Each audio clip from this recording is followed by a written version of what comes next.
Suami asik gelar pesta dengan pelakor di saat aku melahirkan. Mereka tak tahu hotel itu milikku. Sore itu, aroma kue lemon dan kopi memenuhi apartemen minimalis yang mereka sebut rumah. Cahaya senja menyaring lembut dari jendela, memeluk siluet Arumi yang sedang tersenyum di depan meja makan. Ia mengenakan daster sederhana, rambutnya diikat longgar, menampilkan aura keibuan yang hangat dan bersahaja. Di tangannya, sebuah alat tes kehamilan kecil seolah memancarkan cahaya harapan, menampilkan 2 garis tegas yang menjadi penentu takdir baru. "Sayang, lihat ini," ujar Arumi, suaranya bergetar antara bahagia dan haru. Reza yang baru saja pulang dari kantor, menjatuhkan tas kerjanya dengan tergesa-gesa. Pria dengan tinggi ideal dan paras rupawan itu langsung menghampiri Arumi, matanya menyala penuh gairah dan kebahagiaan. Ia segera memeluk istrinya erat-erat, seolah takut keajaiban itu akan lenyap. "Astaga, Arumi, ini kabar terbaik yang pernah kudengar. Kita akan punya bayi," seru Reza, suaranya dipenuhi janji-janji yang mengawang di udara. Ia menciumi kening Arumi berkali-kali, membiarkan euforia menyelimuti mereka berdua. Bagi Arumi, momen itu terasa seperti puncak dari kebahagiaan yang ia rajut selama 3 tahun pernikahan mereka. "Aku sudah merasakan perutku membesar sedikit, tapi aku tidak berani berharap." "Ternyata benar," bisik Arumi, menyandarkan kepalanya di dada bidang suaminya. "Aku janji akan bekerja lebih keras demi kalian, demi masa depan keluarga kecil kita. Aku akan memastikan anak kita mendapatkan yang terbaik," kata Reza penuh semangat, nada suaranya tegas, seolah sedang menandatangani kontrak miliaran dolar. Reza memang dikenal sebagai pria yang ambisius. Di usia 32 tahun, ia sudah menduduki posisi manajer senior di sebuah perusahaan konsultan. Arumi mengenalnya sebagai sosok yang pekerja keras dan memiliki visi jauh ke depan. Bagi Arumi, ambisi Reza adalah pedang bermata dua. Di satu sisi, ia bangga. Di sisi lain, ia melihat kilatan materialistis yang terkadang membuat hatinya mencelos. Malam itu, mereka merayakan kabar bahagia dengan makan malam sederhana di rumah. Reza bercerita panjang lebar tentang rencana karirnya. "Aku sedang mengincar posisi Associate Director, Mi. Gajinya 3 kali lipat. Aku hanya perlu sedikit modal untuk memuluskan jalan. Kau tahu, di dunia korporat, ada hal-hal yang tak terlihat di atas kertas." Reza menjelaskan sambil menyesap anggur merahnya, pandangannya menerawang jauh, seolah melihat tumpukan uang di hadapannya. Arumi hanya tersenyum tipis. "Mas, kita punya tabungan yang cukup, kok. Bukankah lebih baik kita fokus pada biaya persalinan dulu? Aku juga masih bisa bekerja paruh waktu sebagai penulis lepas. Uang dari proyek bukuku bulan depan sudah cair." Arumi, yang kini menginjak usia 30 tahun, menjalani peran ganda dalam hidupnya. Di hadapan Reza dan dunia luar, ia adalah Arumi Wibowo, seorang penulis lepas yang kalem dan bersahaja. Ia sering menghabiskan waktu di balik laptopnya, mengetik naskah, seolah hidupnya hanya berputar pada diksi dan alur cerita. Namun, hanya satu orang yang tahu persis siapa Arumi Wibowo itu, Pak Herman. Keesokan harinya, saat Reza sudah berangkat kerja, Arumi duduk di meja kerjanya yang sederhana. Ia membuka laci tersembunyi, mengambil sebuah laptop perak tipis yang sama sekali berbeda dengan laptop lamanya. Layar itu menyala, menampilkan interface yang sama sekali berbeda dari program penulisan. Layar itu menampilkan laporan keuangan kuartal ketiga sebuah korporasi raksasa, The Pinnacle Group. Sebuah konglomerasi yang membawahi puluhan hotel mewah bintang 5 di seluruh Asia Tenggara, properti, dan perusahaan investasi. Di sudut kanan atas laporan itu, tertera nama dan jabatan, Arumi Wibowo, Chief Executive Officer dan pewaris tunggal. Ya, Arumi adalah pemilik sejati dari The Pinnacle Group, sebuah kerajaan bisnis yang nilai asetnya tidak akan mampu dijangkau oleh gaji Reza selama puluhan tahun. Ia adalah ahli waris tunggal dari almarhum ayahnya, seorang taipan bisnis yang dikenal tertutup. Arumi sengaja menyembunyikan identitas ini. Ia bertemu Reza saat ia sedang melarikan diri sejenak dari hiruk-pikuk dewan direksi, mencoba hidup normal sebagai wanita biasa. Ia ingin tahu, apakah cinta yang diberikan Reza tulus, tanpa embel-embel kekayaan. Sejauh ini, Ia meyakini ketulusan itu, meskipun ambisi Reza terkadang terasa menusuk. Tiba-tiba, pintu apartemennya diketuk. Pak Herman, pria berusia 50-an dengan penampilan yang selalu rapi dan mata yang tajam, masuk setelah mendapat izin. "Selamat pagi, Nyonya," sapa Pak Herman dengan hormat. Dialah satu-satunya orang yang memanggil Arumi dengan sebutan itu. "Pagi, Pak Herman. Berapa kali saya bilang, panggil saya Arumi saat kita di sini." Arumi tersenyum, lalu menunjuk laporan keuangan di layar. "Bagaimana dengan akuisisi lahan di Bali? Pastikan semua berjalan mulus. Saya ingin Hotel Pinnacle ke-20 dibuka tepat di kuartal depan." "Semua berjalan sesuai rencana, Nyonya. Dan selamat atas kehamilan Anda. Saya turut berbahagia. Semoga Tuan Reza bisa menjadi ayah yang baik." Nada Pak Herman sedikit ragu di kalimat terakhirnya. Arumi menangkap keraguan itu. "Ada apa, Pak Herman? Katakan saja." Pak Herman menghela napas. "Nyonya, saya sudah menjalankan instruksi Anda untuk mengawasi pergerakan dana di rekening Tuan Reza. Ada beberapa kejanggalan. Beberapa kali transfer dalam jumlah signifikan ke rekening yang berbeda, bukan rekening perusahaan tempatnya bekerja. Dan ada satu lagi, laporan dari tim keamanan. Mereka melihat Tuan Reza akhir-akhir ini sering makan siang dengan seorang wanita, Sally, rekan kerjanya. Mereka terlihat lebih dari sekadar rekan kerja." Mendengar itu, hati Arumi terasa menciut, seolah tertusuk ribuan jarum es. Senyumnya pudar seketika, namun wajahnya tetap tenang, seperti air danau yang tidak terusik. "Sally, baik, terima kasih, Pak Herman," ujar Arumi, menenangkan diri. Ia telah menanam benih kecurigaan di hatinya. Kini benih itu mulai berkecambah menjadi pahit. Ia ingat betul Sally, wanita yang selalu mengirim pesan mesra ke handphone Reza, yang selalu dijawab Reza dengan alasan, urusan pekerjaan. "Tolong, Pak Herman, jangan lakukan apa-apa. Awasi saja, dan kirimkan semua bukti ke email rahasia saya. Jangan sampai Reza tahu saya sedang menyelidikinya. Saya ingin melihat sejauh mana ambisi ini akan membawanya," pinta Arumi dengan mata berkaca-kaca, namun suaranya mantap. "Baik, Nyonya. Saya akan siapkan tim terbaik untuk mengawasi," jawab Pak Herman, mengangguk patuh. Beberapa hari kemudian, kehangatan di antara Arumi dan Reza mulai ditutupi kabut tipis. Reza semakin sibuk. Panggilan teleponnya menjadi lebih tersembunyi, dan ia seringkali terlihat gelisah. Puncaknya, suatu malam, Reza mengajukan permintaan yang membuat alarm bahaya di hati Arumi berdering keras. "Mi, aku harus jujur. Untuk posisi yang aku incar itu, aku butuh uang, pelicin, yang cukup besar. Aku sudah menguras tabungan kita, tapi masih kurang.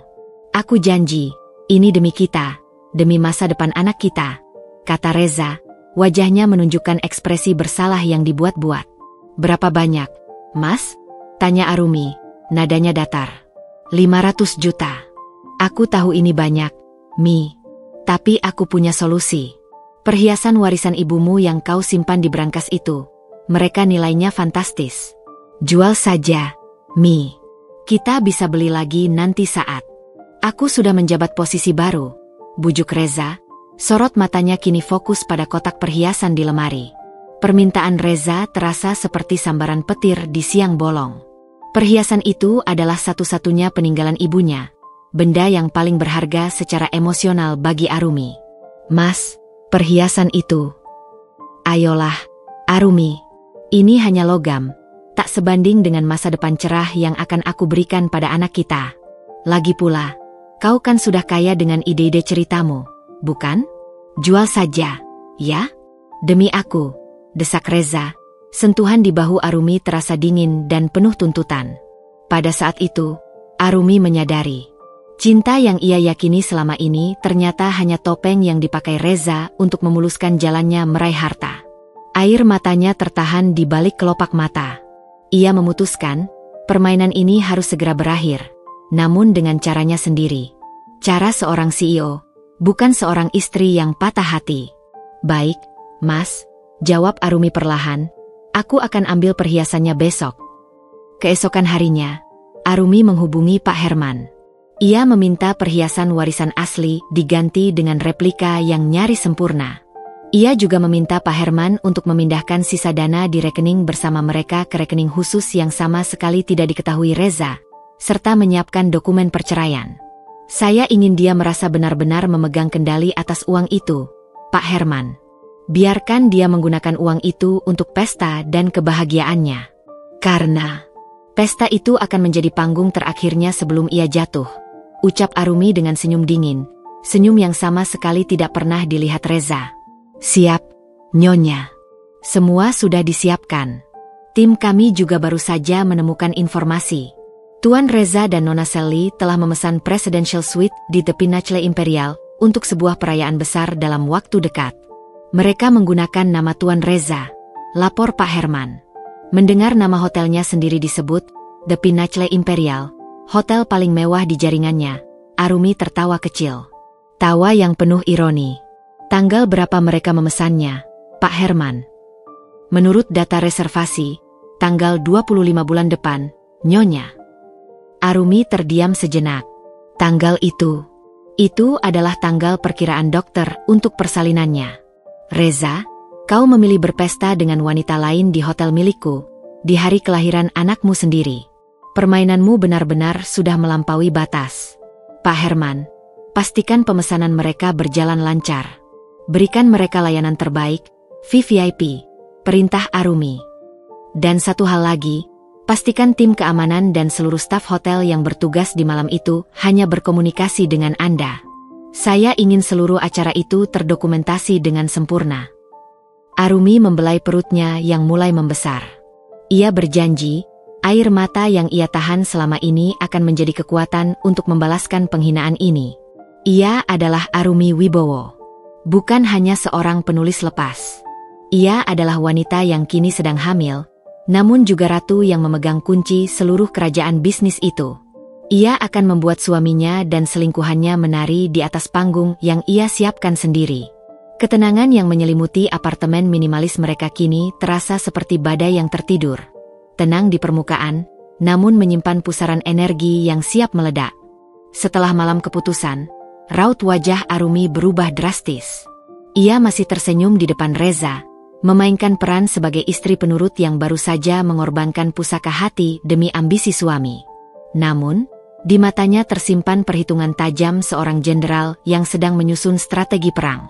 Pagi setelahnya, Arumi menyerahkan kotak perhiasan kepada Reza.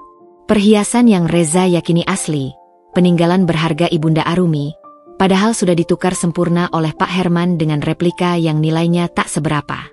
Ini, Mas, aku harap ini benar-benar bisa membantu karirmu, kata Arumi, sengaja memberikan nada sedikit berat, memainkan kartu kesedihan. Reza mengambil kotak bludru itu dengan tergesa-gesa, kilatan serakah tak bisa ia sembunyikan dari sorot matanya, meski ia berusaha keras memasang wajah penuh penyesalan dan terima kasih. Terima kasih, sayang.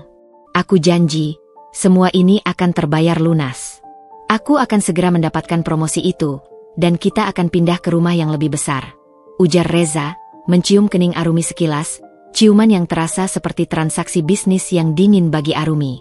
Setelah Reza terburu-buru berangkat kerja dengan harta karun palsunya, Arumi segera menghubungi Pak Herman. Bagaimana, Pak Herman? Apakah dia sudah berhasil menjualnya?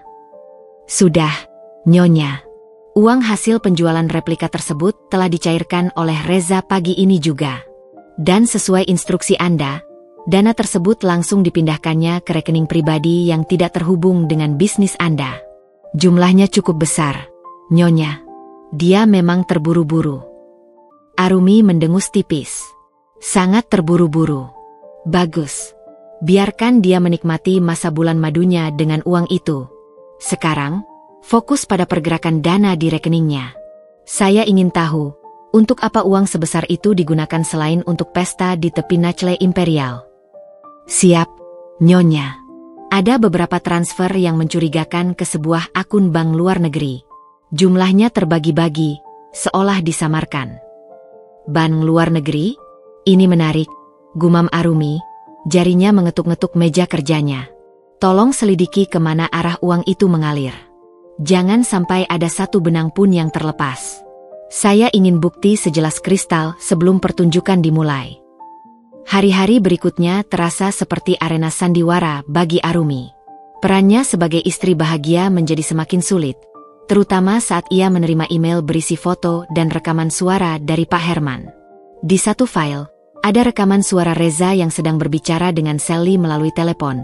Terdengar begitu akrab, seolah mereka adalah sepasang kekasih yang sedang merencanakan liburan rahasia. Sally, sayang, hotelnya sudah oke. The Pinacle Imperial. Mewah banget. Kita benar-benar kayak couple konglomerat, ya?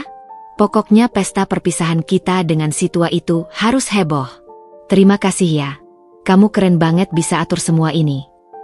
Reza tertawa kecil. Tentu saja, Hani. Semuanya untukmu. Lagi pula, uang itu, uang itu datangnya dari langit. Dia itu terlalu polos. Anggap saja ini investasi jangka panjang kita. Si penulis lepas itu tidak akan pernah tahu. Dia terlalu sibuk dengan ceritanya. Sally, aku sudah tidak sabar menunggu tanggal 25. Pokoknya pesta harus full power. Mendengar dirinya direndahkan sebagai si penulis lepas yang polos dan terlalu sibuk dengan ceritanya, hati Arumi terasa perih. Namun rasa sakit itu segera berubah menjadi api yang membakar tekadnya. Ia tidak menangis. Ia tersenyum miris.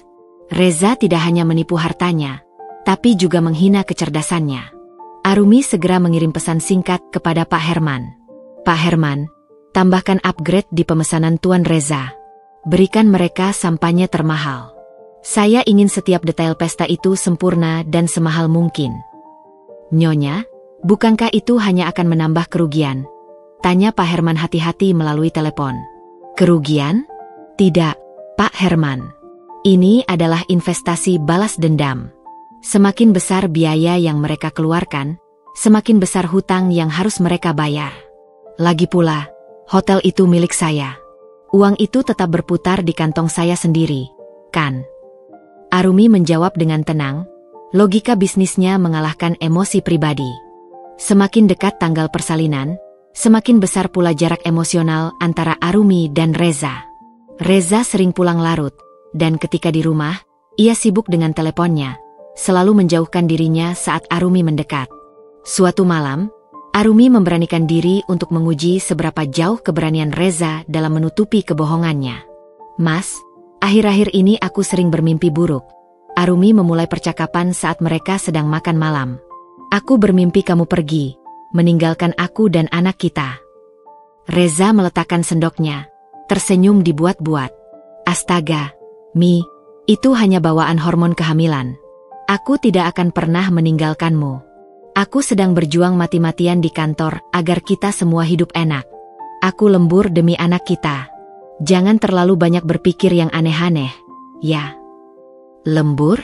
Tapi bau parfum yang ada di bajumu ini bukan parfum kantormu, Mas.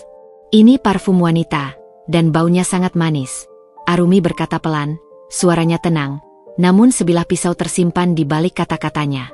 Reza langsung pucat, mimik wajahnya menegang.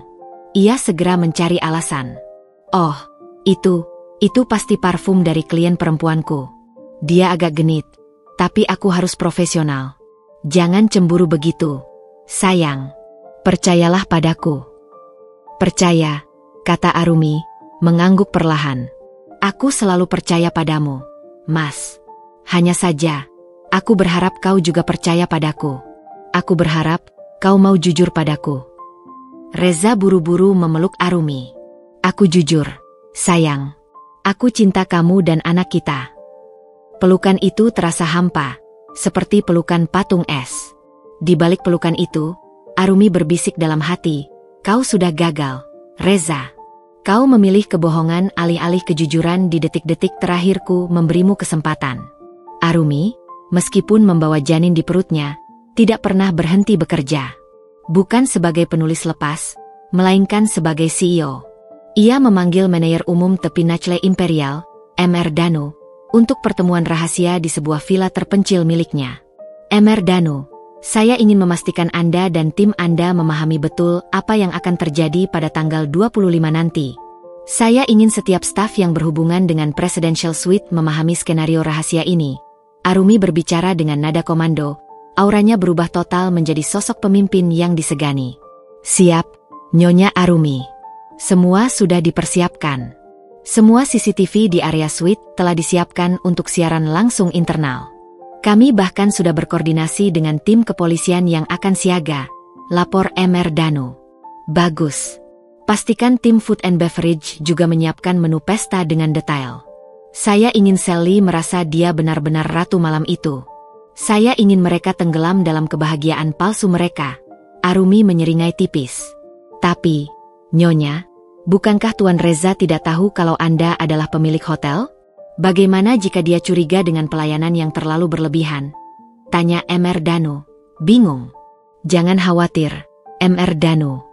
Dia pikir pelayanan ini adalah bagian dari uang pelicin yang dia berikan. Dia pikir dia adalah tamu VIP spesial yang mendapat perlakuan istimewa.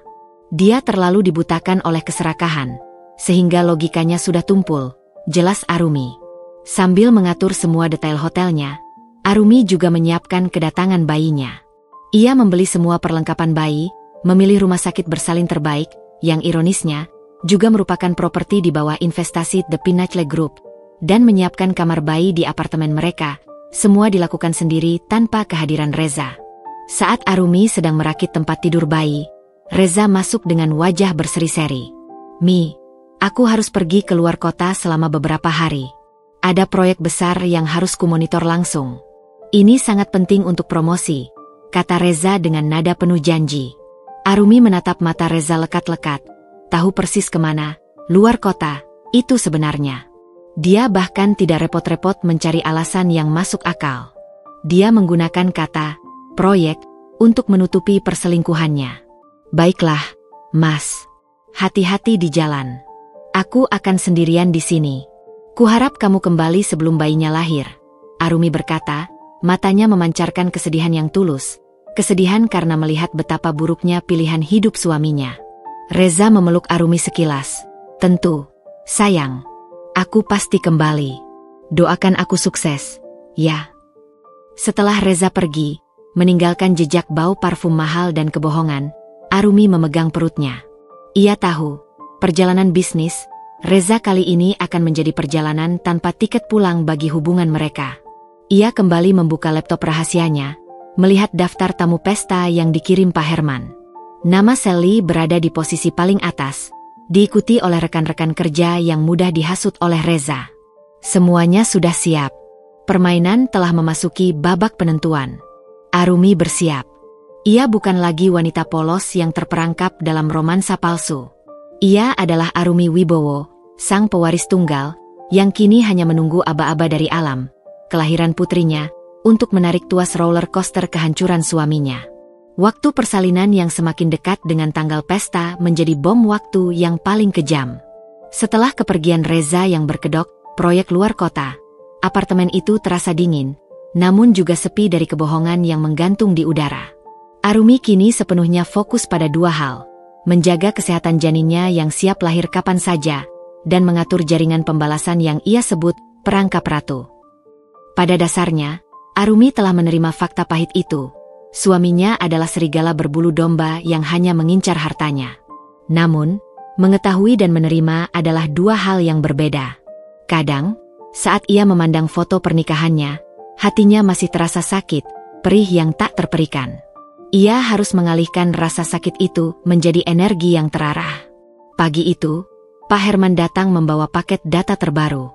Ia meletakkan flash drive di meja Arumi, di samping segelas susu ibu hamil. Nyonya, ini adalah hasil penyelidikan kami selama 2 minggu terakhir. Semua sudah kami saring dan susun rapi. Saya sarankan Nyonya melihatnya saat Nyonya sedang dalam kondisi yang tenang. Saran Pak Herman, nadanya penuh simpati. Arumi mengangguk, sorot matanya tegas. Justru, Pak Herman, hanya dengan melihat ini, saya bisa tetap tenang. Karena hanya kebenaran yang bisa menguatkan saya saat ini. Setelah Pak Herman pergi, Arumi menghubungkan flash drive itu ke laptop rahasianya. Data pertama yang muncul adalah rekaman visual dan audio dari Reza dan Sally saat mereka merencanakan pesta di tepi Nachle Imperial. Rekaman itu menampilkan Reza, yang biasanya bersikap sopan dan kaku, kini tertawa lepas, merangkul Sally dengan mesra di sebuah restoran mahal. "Sally, jadi, semuanya sudah beres, sayang? Aku tidak sabar untuk perayaan kita. Kita berhasil menguras si bodoh itu, dan sekarang kita akan menikmati hasilnya." "Reza, tentu saja. Semuanya beres. Uang itu sudah di tangan kita. Aku sudah mengurus presidential suite-nya. Aku pastikan pestanya private dan heboh. Anggap saja ini perpisahan termewah untuk kehidupan kita yang lama." Sally mencium Reza di depan kamera. Ekspresi mereka begitu menjijikkan di mata Arumi. Namun, yang paling menusuk adalah saat Sally berbicara dengan nada meremehkan tentang kehamilan Arumi. "Sally, aku dengar si penulis itu sudah sangat dekat dengan waktu melahirkan? Sungguh menyedihkan. Dia berjuang di rumah sakit, sementara kita bersenang-senang di hotel bintang 5. Dia tidak tahu, uang yang dia korbankan untuk anaknya, kini kita pakai untuk merayakan kejatuhannya." Mendengar kata-kata itu, Arumi mengepalkan tangannya. Nafasnya tercekat, tapi air matanya tetap kering. Kepahitan yang ia rasakan menguap, digantikan oleh api keadilan yang membara di dadanya. "Tidak, Sally. Kau salah. Aku tahu segalanya. Dan yang paling penting, hotel itu milikku. Uang yang kalian pakai untuk merayakan kejatuhanku, justru menjadi tambang emas untuk kehancuran kalian sendiri," batin Arumi. Data selanjutnya adalah laporan pergerakan dana. Ternyata, Reza tidak hanya menggunakan uang perhiasan palsu itu untuk pesta. Ia juga mengambil sebagian besar dananya untuk membuka rekening di luar negeri, seolah ia sedang bersiap melarikan diri. Jadi, tujuannya bukan hanya bersenang-senang, tapi juga melarikan diri setelah berhasil membuatku hancur, gumam Arumi. "Kau benar-benar berhati iblis, Reza." Setelah emosinya terkendali, Arumi segera menghubungi Pak Herman lagi. Kali ini, ia mengeluarkan instruksi yang lebih detail dan kejam, namun dalam arti bisnis yang cerdas. "Pak Herman, pastikan tim hukum sudah menyiapkan 5 tuntutan terpisah terhadap Reza. Mulai dari pencurian, penggelapan dana perusahaan, yang ia anggap perusahaan lain, padahal milikku, hingga gugatan perdata atas semua kerugian material yang ia sebabkan selama ini. Saya ingin ia tidak bisa bergerak sedikit pun setelah pesta itu berakhir," perintah Arumi. "Siap, Nyonya. Dan bagaimana dengan Tuan Reza yang mencoba melarikan uang ke luar negeri? Itu adalah tambang emas bagi kita. Hubungi teman Anda di otoritas keuangan. Saya ingin rekening itu dibekukan segera setelah mereka ditangkap. Jangan ada 1 sen pun yang bisa ia tarik," tegas Arumi, matanya memancarkan ketegasan seorang ratu. "Baik, Nyonya. Semua tuntutan akan siap untuk diajukan tepat pada malam itu." "Bagus. Sekarang, mari kita bicarakan persiapan di hotel. Saya ingin, sebelum live feed ruang bersalin saya ditampilkan, ada kejutan kecil. Pastikan kartu akses presidential suite itu juga berfungsi sebagai kunci ke sebuah ruangan rahasia." "Ruangan rahasia? Maksud Nyonya?" "Ya. Hubungkan suite itu dengan salah satu ruangan kontrol di lantai yang sama. Saya ingin pada saat mereka mencapai puncak kebahagiaan mereka, sebuah pesan muncul di layar utama di dalam suite. Pesan itu, biarkan saya yang membuatnya. Dan pastikan kamera CCTV di dalam suite merekam setiap detik reaksi mereka saat melihat pesan itu, sebelum live feed persalinan saya dimulai." Arumi ingin jebakannya tidak hanya mengenai publik dan para tamu, tapi juga secara intim menghantam psikologi Reza dan Sally di ruangan pribadi mereka. Waktu berjalan dengan cepat, seperti pasir yang tumpah dari genggaman. Perut Arumi semakin membesar, dan ia semakin sering merasakan kontraksi palsu. Ia harus selalu menjaga ketenangan, karena emosi sedikit saja bisa memicu persalinan lebih awal. Suatu malam, Reza menelepon Arumi. Suaranya terdengar terlalu ceria dan dibuat-buat. "Reza, halo, sayang. Bagaimana kabarmu? Aku baru saja menyelesaikan rapat penting di luar kota. Sepertinya aku akan pulang lebih cepat dari perkiraan." Arumi tersenyum getir. "Oh ya? Syukurlah, Mas. Aku baik-baik saja. tapi perutku sering kencang. Aku sudah merindukanmu. Reza, tenang saja. Sebentar lagi aku pulang. Kau pasti bangga padaku. Aku berhasil mendapatkan kesepakatan yang luar biasa berkat modal yang kau berikan. Tentu saja aku bangga. Bangga melihat betapa hebatnya kau menjebak dirimu sendiri, batin Arumi. Arumi, aku selalu bangga padamu, Mas. Pokoknya, pulanglah dengan selamat. Aku akan menunggu di rumah sakit. Ya, dokter bilang aku harus segera standby di sana. Reza terdiam sebentar, lalu ia tertawa canggung. Haha, iya, tentu. Aku akan langsung ke sana setelah aku menyelesaikan urusanku. Percakapan itu semakin meyakinkan Arumi. Reza bahkan tidak menanyakan detail rumah sakit mana yang Arumi pilih.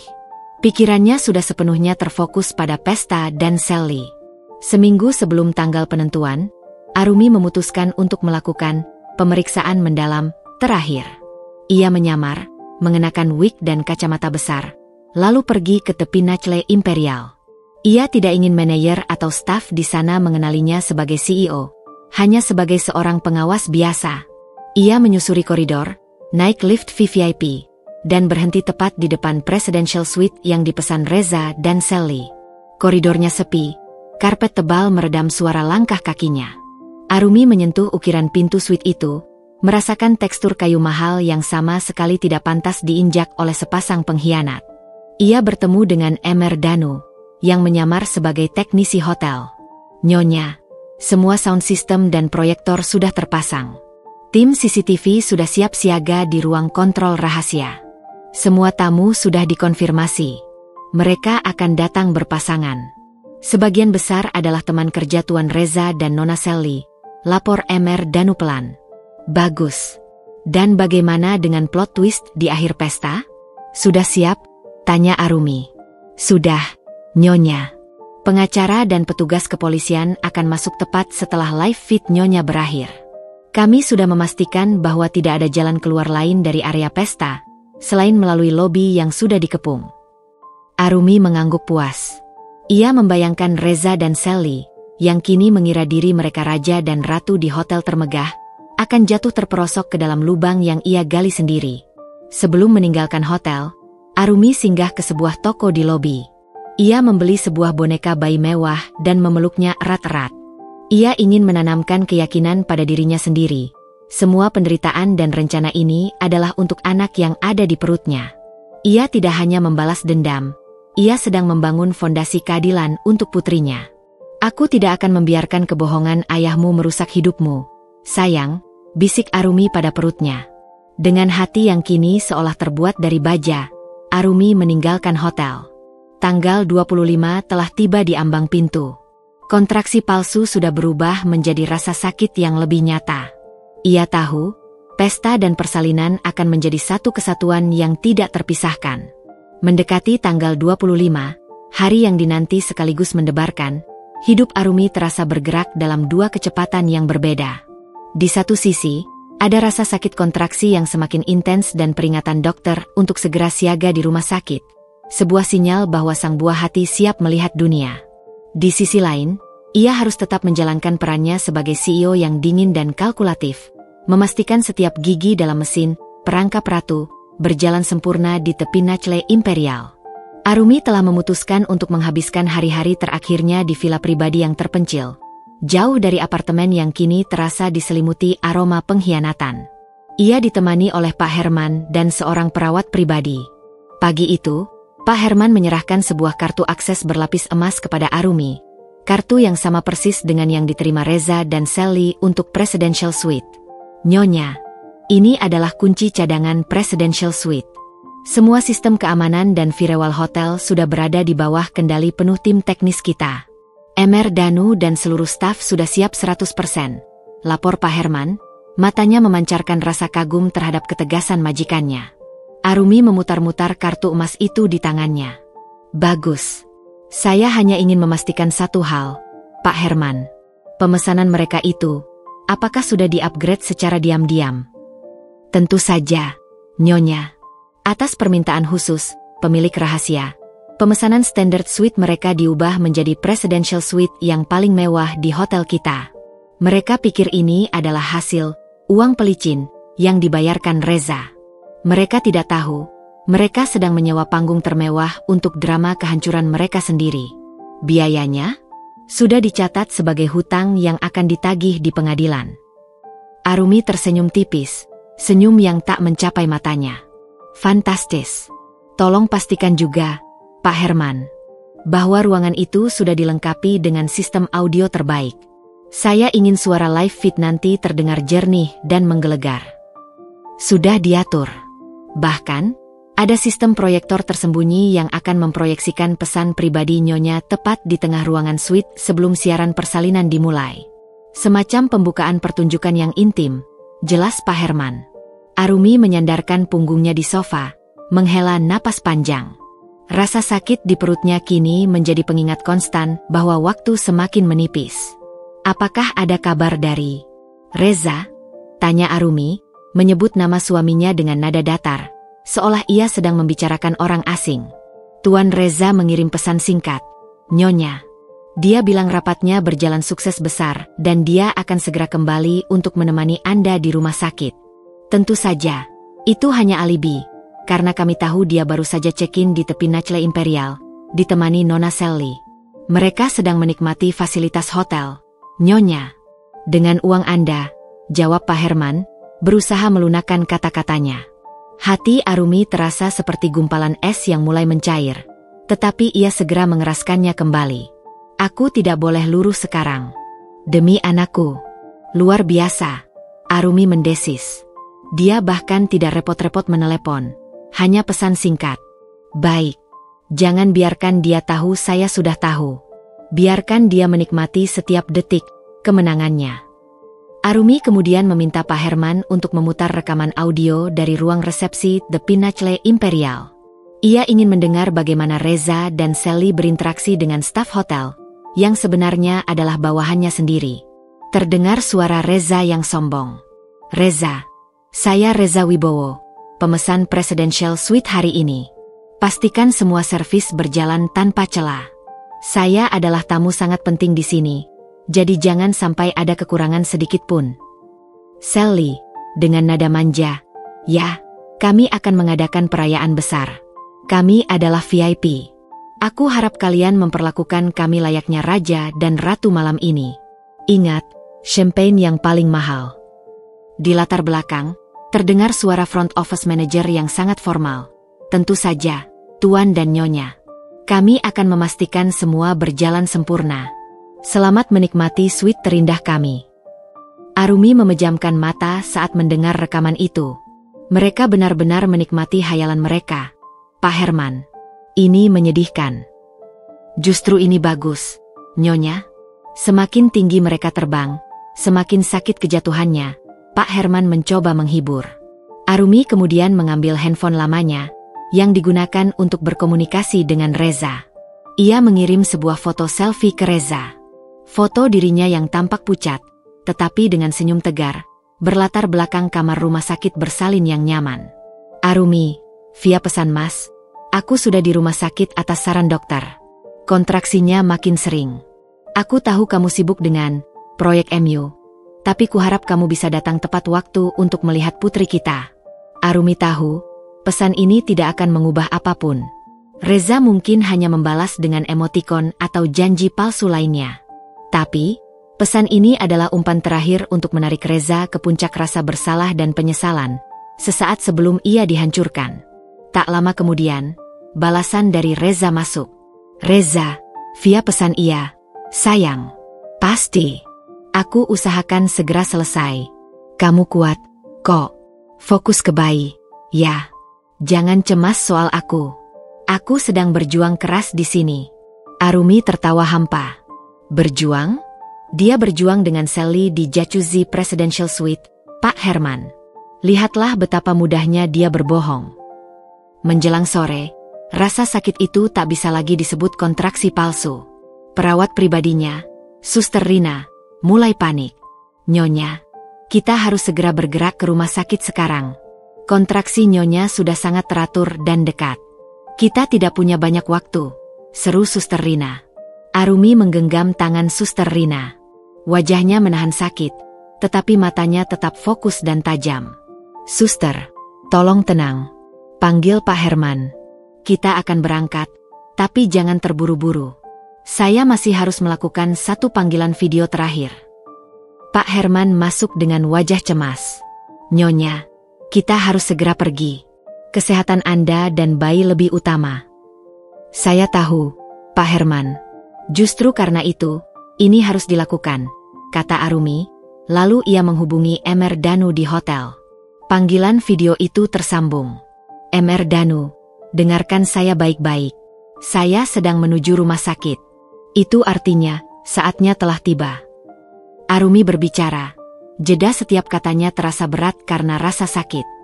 Reza dan Sally akan memulai pesta mereka sebentar lagi. Saya ingin semua tim segera menempatkan diri di posisi masing-masing. CCTV harus menyala. Dan pastikan, sebelum live feed saya dimulai, semua tamu sudah berkumpul dan mereka sudah mencapai puncak euforia mereka. Mr. Danu di layar mengangguk cepat. Siap, Nyonya.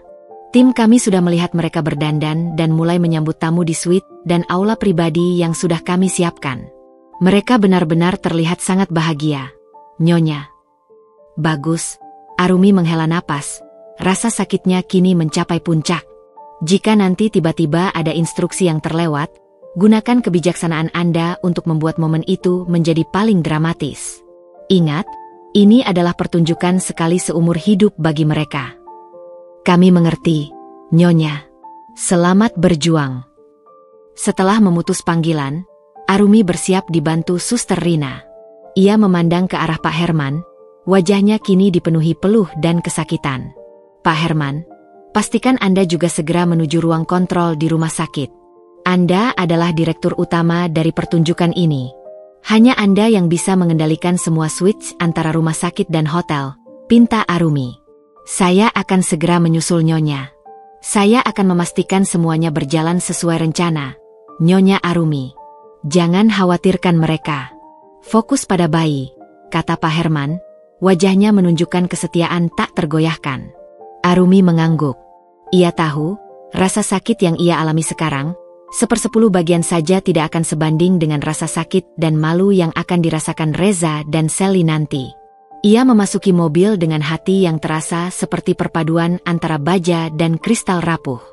Ia sedang membawa dua takdir dalam satu malam, kelahiran putrinya dan kematian pernikahannya. Malam itu, di saat mobil Arumi melaju menuju rumah sakit, di sisi lain kota, alunan musik yang meriah mulai terdengar dari The Pinnacle Imperial.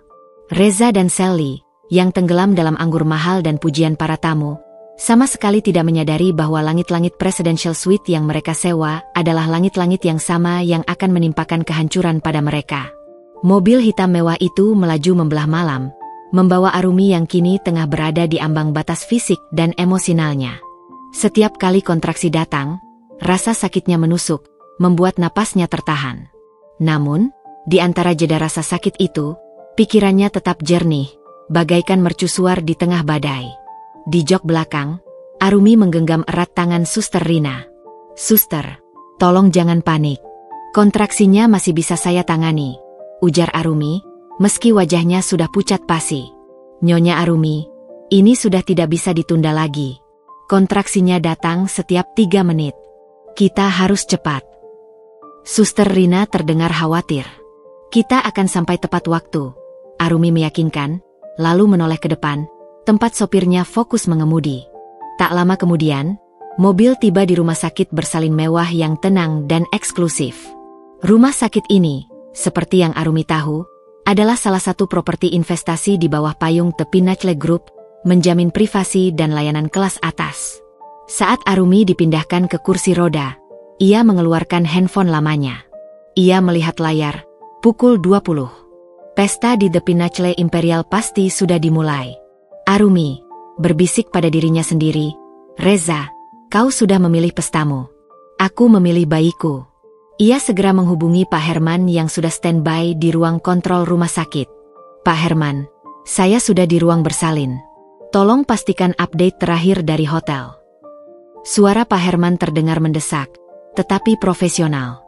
Nyonya, Tuan Reza dan Nona Sally baru saja memberikan sambutan di hadapan para tamu. Mereka terlihat sangat mabuk euforia. Mereka mengangkat champagne termahal kita, bersulang untuk masa depan yang cerah dan kebebasan mereka. Kebebasan, ya? Arumi mendesis. Rasa sakit kontraksi datang lagi, memaksa giginya terkatup rapat. Baik, jangan ganggu mereka dulu. Biarkan mereka terbang setinggi mungkin. Sekarang, fokuskan energi Anda di rumah sakit. Saya ingin seluruh tim medis tahu, ini adalah persalinan tanpa ditemani suami. Dan, jangan hubungi Reza lagi, dalam kondisi apapun. Tapi, Nyonya, dia harus tahu. Tidak, Pak Herman. Pesan terakhir yang ia terima dariku sudah cukup. Biarkan dia larut dalam pestanya. Panggung itu sudah siap. Saya hanya perlu menyelesaikan bagian saya di sini, potong Arumi tegas.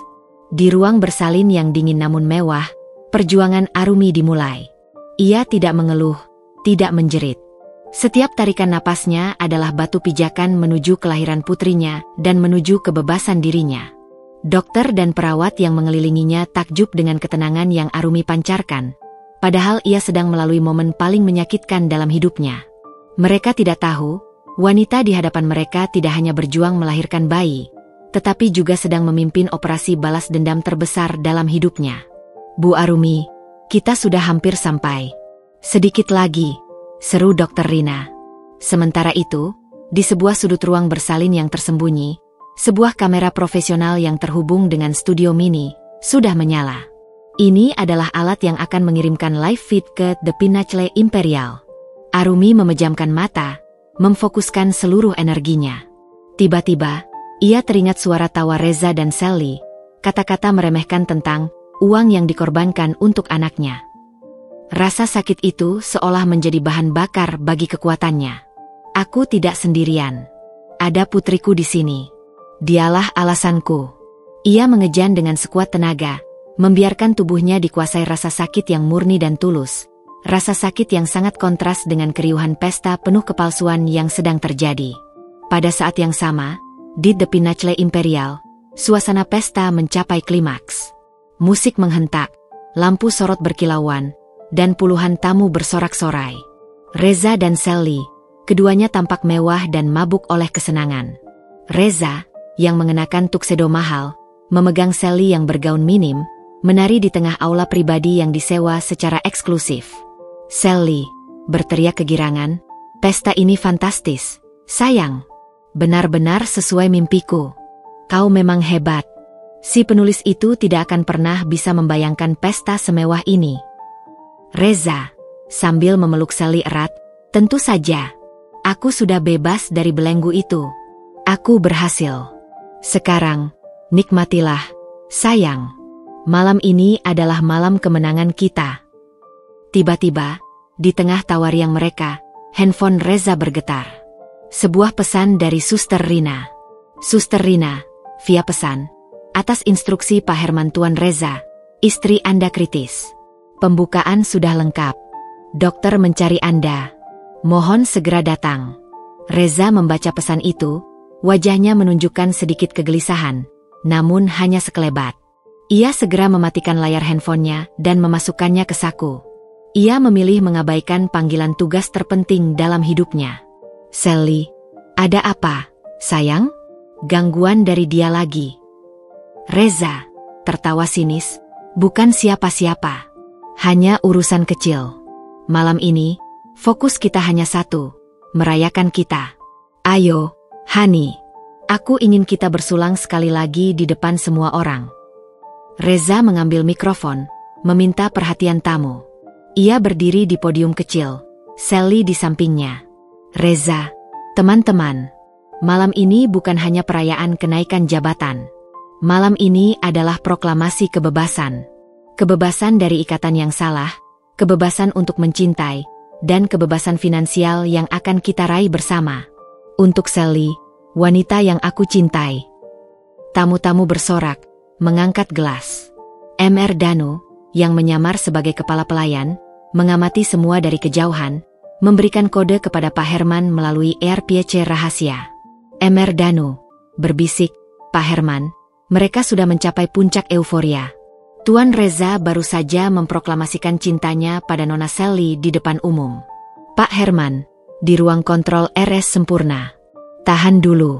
Di rumah sakit, Arumi mengeluarkan teriakan terakhirnya, teriakan yang syarat dengan rasa sakit fisik dan kelegaan emosional. "Oek, oek." Tangisan bayi perempuan menggema di ruang bersalin. Arumi terbaring lemah, tetapi matanya bersinar. "Selamat, Bu Arumi. Anak ibu perempuan, cantik sekali," kata Dokter Rina, meletakkan bayi mungil itu di dada ibunya. Arumi menangis, namun itu adalah air mata bahagia yang tulus, air mata kontras dengan champagne yang diminum Reza. Ia memeluk putrinya erat-erat. Waktu menunjukkan pukul 20.30. Arumi berbisik lemah pada putrinya, "Selamat datang, sayang. Mama melahirkanmu, dan Mama akan menghancurkan ayahmu di saat yang sama." Di sudut ruangan, Pak Herman memberikan kode terakhir kepada operator kamera. "Rekam wajah nyonya yang baru melahirkan, rekam bayi itu, dan rekam tangisan itu. Sekarang, kirim live feed ke The Pinacle Imperial." Di The Pinacle Imperial, tepat setelah sorakan para tamu mereda dan Reza baru saja mencium Sally, tiba-tiba musik dimatikan. Lampu sorot berganti menjadi satu lampu spotlight yang redup, menyorot Reza dan Sally. Reza kesal. "Hei, ada apa ini? Kenapa musiknya mati?" Tiba-tiba, layar LED raksasa di belakang podium tempat Reza dan Sally berdiri menyala. Layar itu, yang tadinya menampilkan logo fiktif perusahaan baru Reza, kini menampilkan live feed berdefinisi tinggi. Yang muncul di layar bukan video promosi atau iklan, melainkan wajah pucat Arumi yang tengah dipenuhi peluh pasca bersalin. Suara tangisan bayi yang baru lahir, nyaring dan menggema, langsung memenuhi aula. Reza dan Sally terdiam, kaget. Wajah bahagia mereka mendadak beku, terpahat dalam kengerian. Mereka melihat Arumi memeluk bayi mereka, melihat perjuangan yang mereka abaikan demi pesta ini. Di layar, Arumi membuka matanya, menatap lurus ke kamera. Wajahnya lemah, tetapi tatapannya adalah tatapan seorang pemenang perang. Semua tamu pesta, yang tadinya bersorak, kini terdiam. Bisikan-bisikan horor mulai terdengar. Pemandangan kontras antara panggung mewah pesta dan wajah kesakitan seorang ibu yang baru melahirkan, dengan tangisan bayi sebagai musik latarnya, adalah pukulan telak yang menghentikan jantung seluruh ruangan.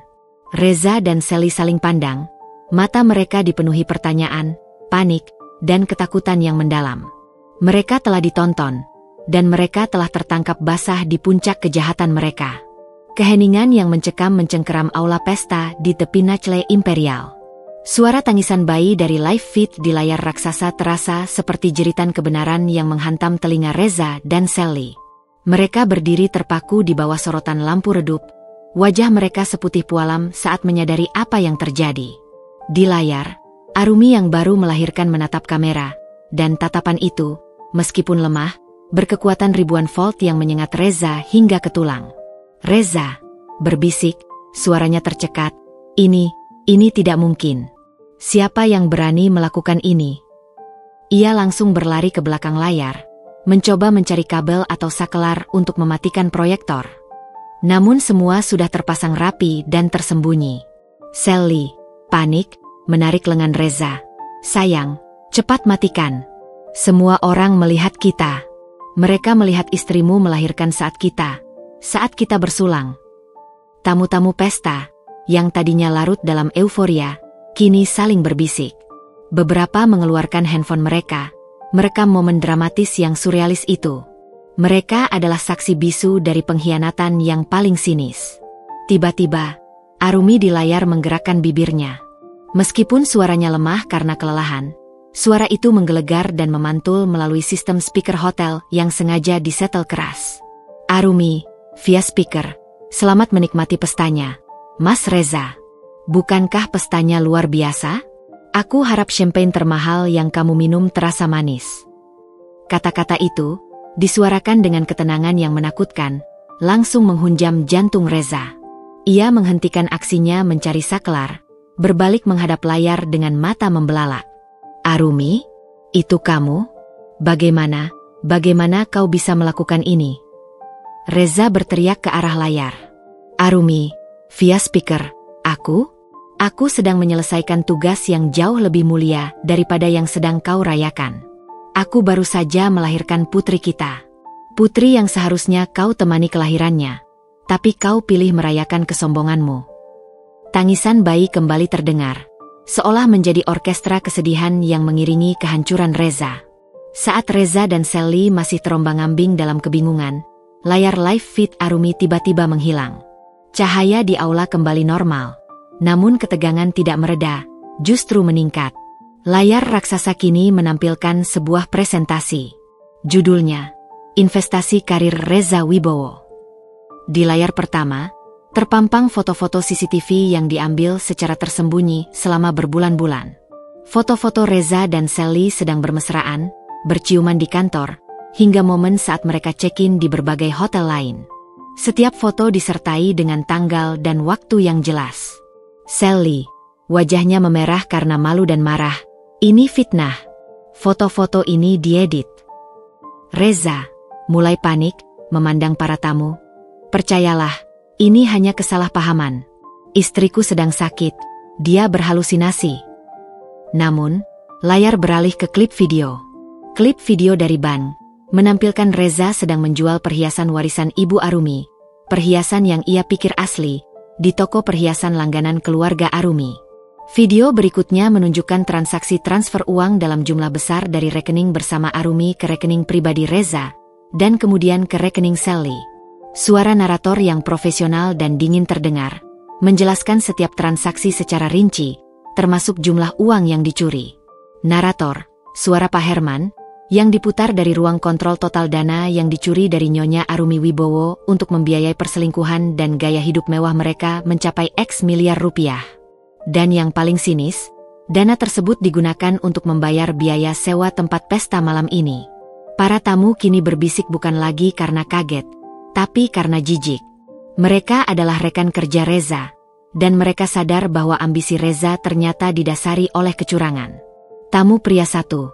Astaga, dia bahkan mencuri dari istrinya sendiri saat hamil. Tamu wanita 2. Dan berani mengadakan pesta di malam istrinya melahirkan. Benar-benar biadab. Reza merasa dunianya runtuh berkeping-keping. Kepercayaan diri yang ia miliki selama ini menguap seketika. Ia mencoba menarik Sally untuk kabur, namun pintu aula sudah tertutup rapat.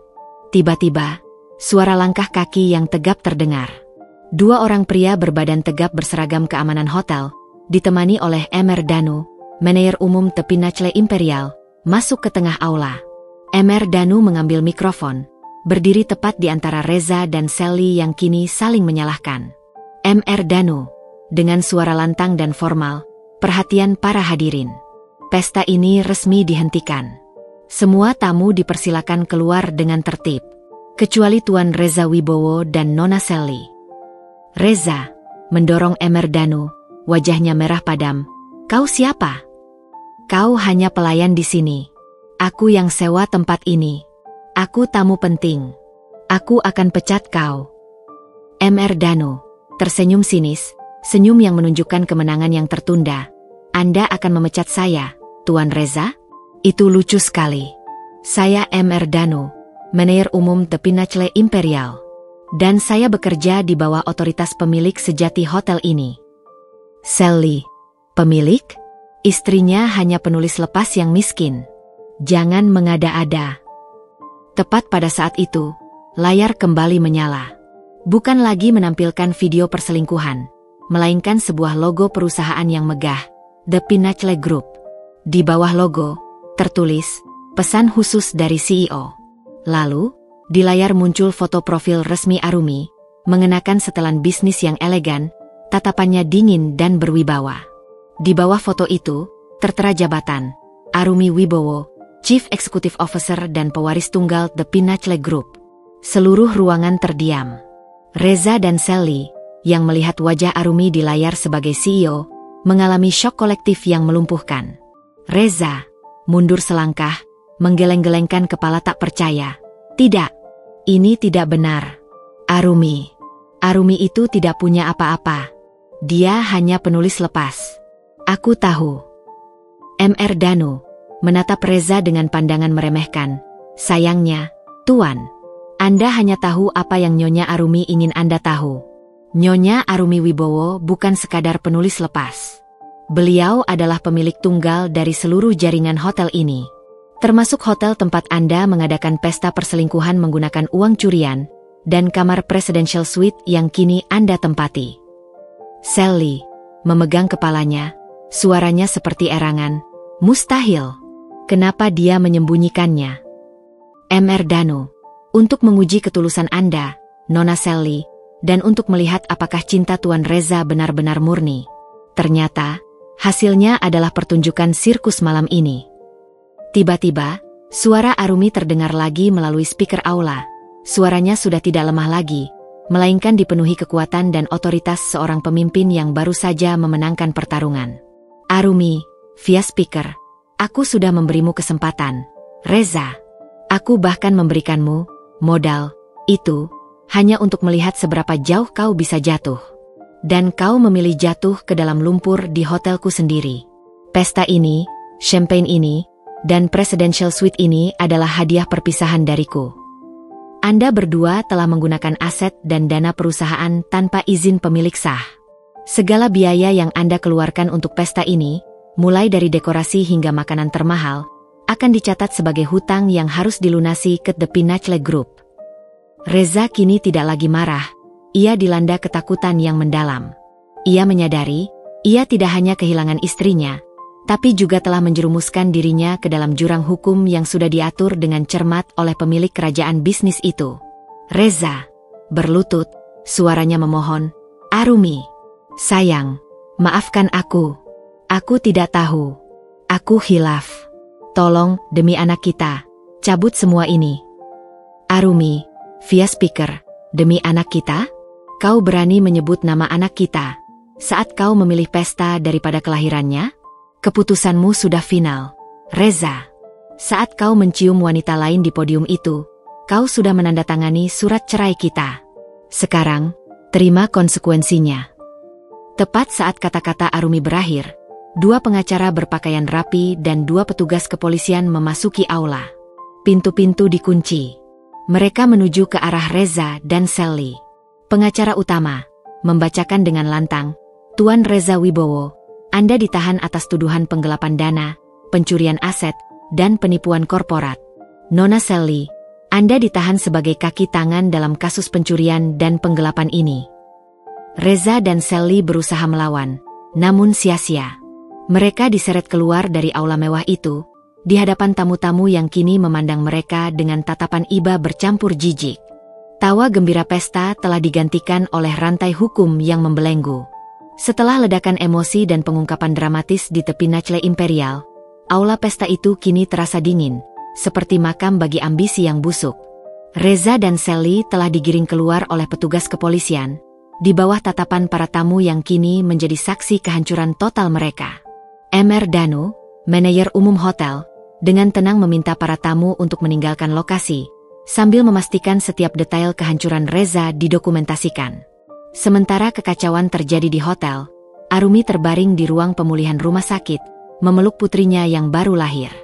Ia kelelahan, tetapi hatinya terasa ringan, seolah beban 1000 ton kebohongan baru saja terangkat dari pundaknya. Tak lama, Pak Herman masuk ke ruangan Arumi. Wajahnya menunjukkan kelegaan dan kebanggaan yang tak terlukiskan. Selamat, Nyonya Arumi. Selamat atas kelahiran putri Anda. Dia sangat cantik, persis seperti Anda, bisik Pak Herman, matanya berkaca-kaca. Arumi tersenyum, senyum yang kali ini benar-benar tulus, tidak ada kepalsuan di dalamnya. Terima kasih, Pak Herman. Anda telah melaksanakan tugas Anda dengan sempurna. Bagaimana situasinya di hotel? Sempurna, Nyonya. Bahkan lebih dari sempurna. Tuan Reza dan Nona Sally benar-benar tidak bisa berkata-kata. Tuan Reza mencoba melawan, mengancam, tetapi ketika identitas Anda terungkap di layar sebagai CEO, dia langsung roboh. Egonya hancur berkeping-keping, lapor Pak Herman. Dan para tamu. Mereka terkejut. Nyonya. Kami merekam semua reaksi mereka. Mereka semua bersaksi tentang bagaimana Tuan Reza dan Nona Sally memproklamasikan kebebasan dan menggunakan uang curian. Bukti audio, visual, dan kesaksian sudah lebih dari cukup untuk tuntutan pidana dan perdata, jelas Pak Herman. Arumi memejamkan mata sejenak. Baik, sekarang, mari kita bicarakan konsekuensinya. Ia menyerahkan sebuah amplop tebal kepada Pak Herman, yang berisi instruksi terperinci untuk tim hukum The Pinnacle Group. Di dalam sana ada detail tuntutan hukum. Saya tidak ingin Reza hanya ditahan. Saya ingin dia merasakan dampak finansial dan sosial dari kejahatannya. Semua aset pribadinya, termasuk yang ia beli dengan uang saya, harus disita untuk menutupi kerugian perusahaan dan biaya perceraian. Dan pastikan, rekening luar negeri yang ia siapkan untuk melarikan diri, segera dibekukan. Saya ingin dia tahu, tidak ada jalan keluar. Instruksi diterima, Nyonya. Tim hukum siap bekerja dalam 24 jam ke depan. Proses perceraian akan berjalan sangat cepat dan bersih, jawab Pak Herman. Arumi menatap bayinya yang tertidur pulas. Dan untuk Sally, bagaimana? Nona Sally juga ditahan sebagai kaki tangan. Dia mencoba menyalahkan Tuan Reza, tetapi bukti-bukti yang kami miliki menunjukkan keterlibatannya dalam rencana pencurian uang dan penipuan. Karir dan reputasinya hancur. Tidak ada perusahaan di dunia korporat yang berani mempekerjakannya setelah ini. Pak Herman menghela napas. Sebuah pelajaran berharga bagi mereka yang terlalu serakah, gumam Arumi. Dan bagaimana dengan anak ini? Pak Herman mengerti maksud Arumi. Kami telah menyiapkan tim psikolog dan pengacara untuk memastikan bahwa kasus ini tidak akan memengaruhi hak asuh tunggal Nyonya Arumi. Tuan Reza telah menunjukkan kelalaian yang fatal sebagai seorang suami dan ayah di mata hukum. Hak asuh akan sepenuhnya jatuh ke tangan Nyonya. Beberapa hari kemudian, saat Arumi masih dalam masa pemulihan, berita tentang skandal Reza Wibowo dan Sally menjadi badai di media sosial dan berita bisnis. Para tamu pesta yang hadir, yang sebagian besar adalah orang-orang penting di dunia korporat, menjadi sumber utama penyebaran berita. Judul-judul berita sangat menohok. Suami pesta dengan pelakor di hotel milik istri yang sedang melahirkan. Plot twist CEO cantik. Skandal penggelapan dana oleh manajer ambisius. Kehancuran di puncak The Pinnacle Imperial. CEO The Pinnacle Group ungkap identitas asli. Lampiaskan balas dendam paling elegan.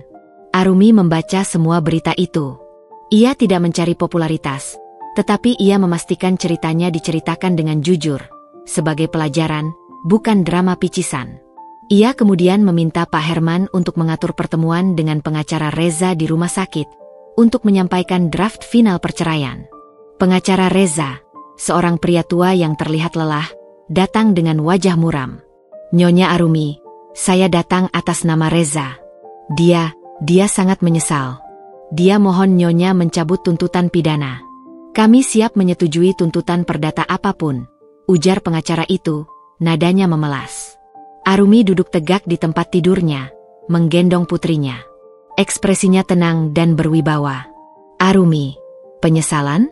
Di mana penyesalan itu saat ia memilih pesta daripada kelahiran putrinya, Bapak pengacara? Di mana penyesalan itu saat ia mencuri uang yang ia pikir adalah satu-satunya warisan berharga saya? Saya tidak mencari uang, Bapak. Uang yang ia curi hanyalah debu di bawah karpet bagi saya. Saya menginginkan keadilan. Reza tidak hanya menipu saya, ia juga mencoreng kehormatan keluarga saya, dan yang paling utama, ia menunjukkan cacat karakter yang fatal yang akan membahayakan anak saya. Perceraian akan tetap berjalan, dan tuntutan pidana akan tetap diajukan. Pengacara Reza, tetapi, Nyonya, Reza ingin bertemu. Dia ingin meminta maaf secara langsung. Demi anak. Arumi, saya tidak akan menemuinya sekarang. Setelah semua ini, saya butuh waktu untuk fokus pada putri saya. Sampaikan ini padanya. Kesempatan untuk menjadi suami dan ayah yang baik sudah ia buang di tong sampah Presidential Suite. Sekarang, ia harus menghadapi konsekuensi dari pilihan itu. Arumi kemudian mengakhiri pertemuan itu dengan elegan. Ia tidak perlu meninggikan suara. Kekuatan dan otoritasnya sudah cukup untuk membuat pengacara itu menyerah. 1 minggu setelah pengungkapan itu, Reza diberikan izin sebentar oleh kepolisian untuk bertemu Arumi. Sebuah kesempatan terakhir sebelum proses hukumnya berjalan penuh. Pertemuan itu diatur di sebuah ruangan khusus di rumah sakit, dengan pengawasan ketat dari Pak Herman. Ketika Reza masuk, penampilannya jauh berbeda. Wajahnya lesu, matanya cekung, dan tatapan ambisius yang dulu ia miliki kini digantikan oleh ketakutan yang dingin. Ia mengenakan pakaian kasual, namun tetap terlihat lusuh dan tak berdaya. Ia melihat Arumi yang sedang menyusui bayinya. Cahaya lembut dari jendela menyinari siluet keibuan itu. Arumi tidak menoleh, ia fokus pada bayinya. "Reza," berbisik, suaranya parau. "Arumi, aku." Arumi mengangkat tangan, menghentikan kalimat Reza. Ia menyelesaikan kegiatan menyusuinya, membaringkan putrinya di buayan kecil, lalu menoleh ke arah Reza. Wajahnya datar, tanpa emosi. "Arumi, kau datang. Duduklah, Reza. Aku hanya memberimu 10 menit. Reza berlutut di lantai, air matanya mulai tumpah. "Arumi, maafkan aku. Aku bodoh. Aku dibutakan oleh ambisi dan Sally. Aku tidak tahu kau adalah pemilik semua ini. Aku benar-benar hilaf. Tolong, cabut tuntutannya, sayang. Aku janji akan berubah. Demi anak kita." Arumi menatap Reza. Permohonan itu baginya tak lebih dari air mata buaya. "Arumi, kau meminta maaf karena ketahuan, Reza. Bukan karena menyesali perbuatanmu. Dan kau salah. Aku memberimu kesempatan untuk jujur. Aku sengaja menyembunyikan identitasku untuk menguji ketulusanmu. Kau gagal. Kau memilih mencuri uang dari istrimu yang sedang hamil, dan kau memilih berpesta dengan wanita lain di malam putri kita lahir. Penghilafanmu bukan hanya hilaf 1 malam, Reza. Itu adalah cacat karakter yang sudah mendarah daging." "Reza, tidak, sayang. Aku mencintaimu. Aku akan melakukan apa saja." "Arumi, cukup. 10 menitmu sudah habis. Tindakanmu telah berbicara lebih keras daripada ribuan kata penyesalan yang kau ucapkan sekarang." Arumi bangkit, berdiri tegap di hadapan Reza yang masih berlutut. "Arumi, dengar baik-baik, Reza. Aku mengizinkanmu melihat anak ini sebagai formalitas terakhir. Tapi setelah ini, aku akan mencabut semua hakmu sebagai suami dan sebagai ayah yang lalai. Hak asuh tunggal, perceraian, dan tuntutan pidana akan terus berjalan. Kekuatan seorang wanita terletak pada kemampuannya untuk melindungi apa yang ia cintai. Dan aku akan melindungi putriku darimu." Arumi kemudian memanggil Pak Herman. "Pak Herman, antarkan mantan suamiku keluar. Pertemuan ini sudah selesai." Reza, yang kini menyadari bahwa tidak ada lagi ampunan, dibawa pergi dengan tatapan kosong. Ia tidak hanya kehilangan istrinya, tetapi juga masa depannya, kebebasannya, dan harapan untuk mendapatkan harta yang ia impikan. Arumi berjalan menuju buayan, memandang wajah putrinya yang damai. Ia tersenyum lega. Beberapa bulan telah berlalu sejak insiden di The Pinnacle Imperial. Bagi dunia, itu adalah skandal viral yang kini mulai mereda. Namun bagi Arumi, itu adalah garis akhir dari sebuah babak kelam. Proses perceraian berjalan sangat cepat dan bersih, sesuai dengan instruksi yang ia berikan kepada Pak Herman. Dengan bukti yang tak terbantahkan, hak asuh tunggal putri kecilnya jatuh sepenuhnya ke tangan Arumi. Reza dan Sally telah menghadapi konsekuensi hukum atas penipuan dan pencurian yang mereka lakukan. Kabar terakhir yang Arumi dengar, Reza kini hidup dalam bayang-bayang utang dan tuntutan. Semua asetnya disita, sementara Sally juga harus menghadapi tuntutan perdata dari Arumi. Kehidupan mewah yang mereka impikan kini lenyap ditelan realitas pahit di balik jeruji besi.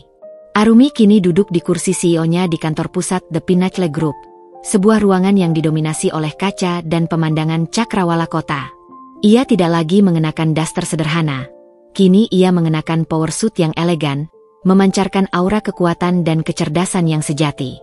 Bayi perempuannya, yang ia beri nama Aira, berarti udara atau kebebasan, tertidur pulas di buayan mewah di sudut kantornya, selalu berada dalam jangkauannya. "Nyonya, Laporan keuangan kuartal ini sudah siap. Semua berjalan melampaui target.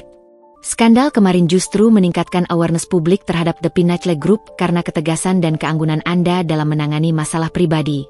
Lapor Pak Herman, yang kini menjadi tangan kanan Arumi yang tak terpisahkan. Arumi membolak-balik laporan itu dengan cepat. Matanya terlatih membaca setiap angka. Bagus, Pak Herman. Pastikan saja semua donasi amal yang saya janjikan bulan lalu sudah cair. Keuntungan ini harus dibagikan. Sudah, Nyonya. Dan besok adalah acara besar. Konferensi pers The Pinnacle Charity Project. Publik sangat menantikan comeback resmi Anda di depan media. Setelah semua drama yang terjadi, ujar Pak Herman, sedikit tersenyum. Arumi menghela napas. Saya tidak ingin ini menjadi panggung untuk drama. Saya ingin ini menjadi panggung untuk visi baru The Pinnacle Group. Saya ingin dunia melihat bahwa Arumi Wibowo fokus pada bisnis dan kemanusiaan, bukan pada dendam masa lalu. Ia memandang Aira sejenak, wajahnya melembut. Saya harus menunjukkan pada putri saya bahwa ibunya adalah wanita yang kuat, bukan wanita yang menangisi pengkhianatan. Keesokan harinya, ruang ballroom The Pinnacle Imperial, tempat yang sama di mana kehancuran Reza dimulai, kini menjadi panggung konferensi pers yang megah. Lampu sorot dan puluhan kamera menanti kemunculan Arumi. Saat Arumi berjalan masuk, aura yang ia bawa begitu kuat, seperti angin segar yang membersihkan debu. Ia tampil memukau dengan gaun berwarna navy yang formal, memancarkan percaya diri seorang pemimpin sejati. Ia memulai presentasinya dengan tenang, menjelaskan rencana besar perusahaannya untuk membantu para ibu tunggal yang menjadi korban kekerasan dan penipuan. Kata-katanya menyentuh, penuh empati, namun tetap disampaikan dengan logika bisnis yang kuat. Arumi, saya berdiri di sini bukan hanya sebagai CEO, tetapi juga sebagai seorang ibu tunggal.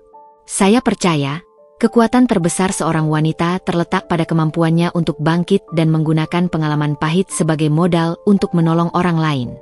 The Pinnacle Group berkomitmen untuk menjadi payung bagi mereka yang membutuhkan. Para jurnalis terpukau. Ini bukan tentang skandal lagi, ini tentang leadership sejati.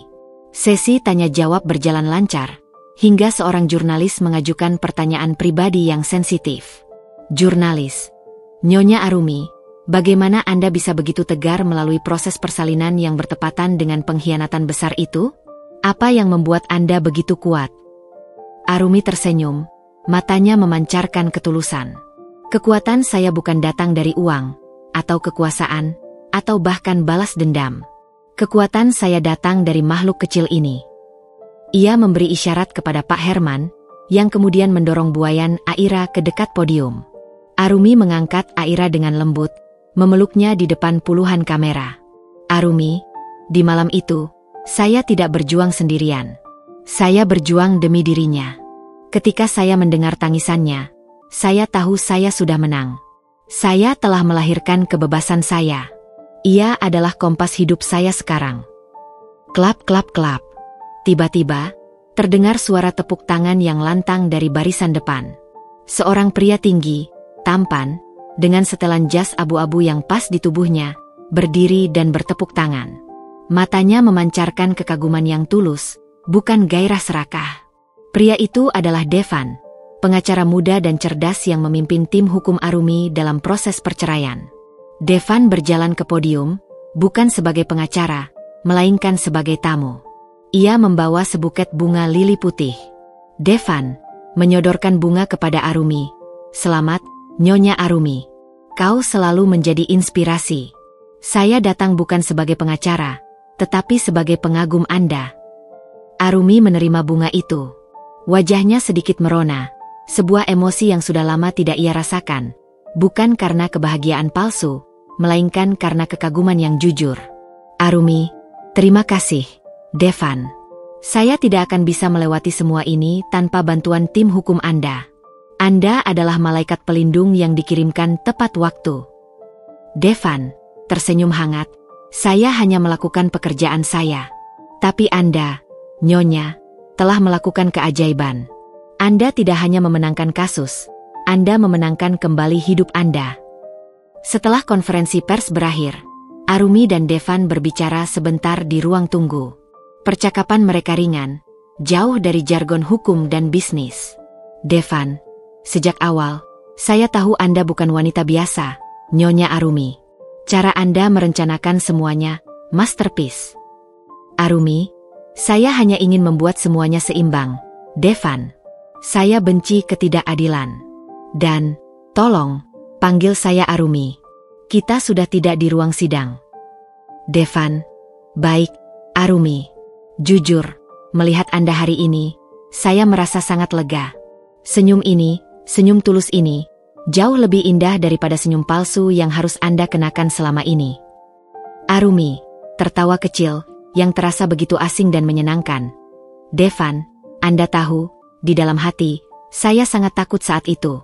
Tetapi melihat wajah Reza yang hancur, saya merasa kuat. Saya merasa, saya telah menyelamatkan putri saya dari bencana. Devan, Anda lebih dari kuat. Anda adalah visionari. Dan saya bersyukur pernah menjadi bagian dari perjalanan Anda. Dan saya berharap, kita bisa tetap menjadi bagian dari hidup satu sama lain, setelah ini. Pernyataan Devan itu menggantung di udara, sehalus bisikan janji. Arumi memahami maksudnya. Devan bukan hanya pengacara. Ia adalah seorang profesional sukses, CEO dari firma hukum ternama. Pria yang telah melihatnya di titik terlemah, namun justru mengagumi kekuatannya. Pria yang mencintainya apa adanya, tidak terpedaya oleh topeng penulis lepas, maupun terintimidasi oleh gelar CEO. Arumi menatap Devan, membiarkan hatinya terbuka sedikit. Tentu saja, Devan. Kenapa tidak? Saya butuh orang yang jujur dan tulus dalam hidup saya sekarang. Saya butuh teman. Dan mungkin lebih dari itu. Devan tersenyum lebar. Ia mengulurkan tangan. Kalau begitu, mari kita mulai babak baru ini, Arumi. Arumi menyambut uluran tangannya. Genggaman mereka terasa hangat dan menjanjikan. Lembaran baru kehidupan telah terbuka. Arumi tidak lagi hidup dalam bayang-bayang masa lalu, tetapi melangkah ke masa depan yang cerah, ditemani oleh putrinya, Aira, dan kemungkinan cinta yang baru, cinta yang lahir dari kejujuran dan rasa hormat. Babak baru ini menjanjikan kedamaian dan kebahagiaan yang sejati. Beberapa bulan berlalu sejak konferensi pers yang menggelegar itu. Dunia telah melihat sisi sejati Arumi, wanita kuat, cerdas, dan penuh empati. Namun, yang paling penting, Arumi telah melihat sisi dirinya yang baru. Seorang ibu yang menemukan kedamaian dan seorang wanita yang berani membuka hati lagi. Hubungannya dengan Devan berkembang secara organik, sehalus alunan musik klasik yang menenangkan jiwa. Devan tidak terburu-buru. Ia sabar, menghormati peran Arumi sebagai ibu dan CEO. Kencan mereka seringkali dilakukan di sore hari, saat Aira tertidur, atau terkadang, Devan menemui Arumi di kantor, membawa kopi dan sekilas tawa ke dalam ruang kerja yang serius. Sore itu, Arumi dan Devan sedang berjalan-jalan santai di taman belakang rumah baru Arumi yang asri. Tempat itu dipilih Arumi karena jauh dari ingar-bingar kota, sebuah oase ketenangan bagi dirinya dan Aira. Devan, Aira sudah mulai banyak tertawa. Ya, dia terlihat sangat bahagia. Arumi tersenyum, memandang Aira yang sedang bermain di buayan ditemani pengasuh. Ya, dia adalah sumber kebahagiaan sejatiku. Setelah semua badai itu, aku merasa damai. Devan, aku bisa bekerja keras tanpa merasa bersalah, karena aku tahu aku melakukannya demi dirinya, di lingkungan yang jujur. Devan, kau menginspirasi banyak orang, Arumi. Caramu menyeimbangkan karir dan peran ibu tunggal, itu luar biasa. Kau menghancurkan stereotip wanita harus memilih salah satunya. Arumi, terima kasih. Tapi aku tidak akan bisa tanpa dukungan. Termasuk dukunganmu. Arumi berhenti berjalan, menatap Devan lekat-lekat. Aku harus jujur, Devan. Dulu, aku terlalu takut membuka hati. Aku takut orang mendekatiku hanya karena statusku, entah sebagai penulis lepas yang polos, atau sebagai CEO yang kaya. Devan menggenggam tangan Arumi dengan lembut. Aku tahu, Arumi. Tapi aku melihatmu saat kau berada di titik terlemahmu, setelah melahirkan dan saat menghadapi pengkhianatan. Aku melihat air mata yang kau tahan dan kekuatan yang kau pancarkan. Aku jatuh cinta pada kejujuran dan ketangguhan itu. Statusmu tidak berarti apa-apa bagiku. Kita adalah dua profesional yang setara, yang sama-sama ingin membangun hidup yang berarti. Perkataan Devan terasa seperti embun pagi yang menyegarkan. Arumi menyandarkan kepalanya sebentar di bahu Devan, membiarkan kehangatan itu meresap. Di tengah kebahagiaan baru ini, Pak Herman datang membawa berita terakhir dari masa lalu. Ia datang dengan setumpuk berkas hukum. "Nyonya Arumi, ini adalah penutup dari bab Reza Wibowo," kata Pak Herman, nadanya final. "Proses hukum sudah selesai. Reza dan Sally dinyatakan bersalah atas semua tuntutan.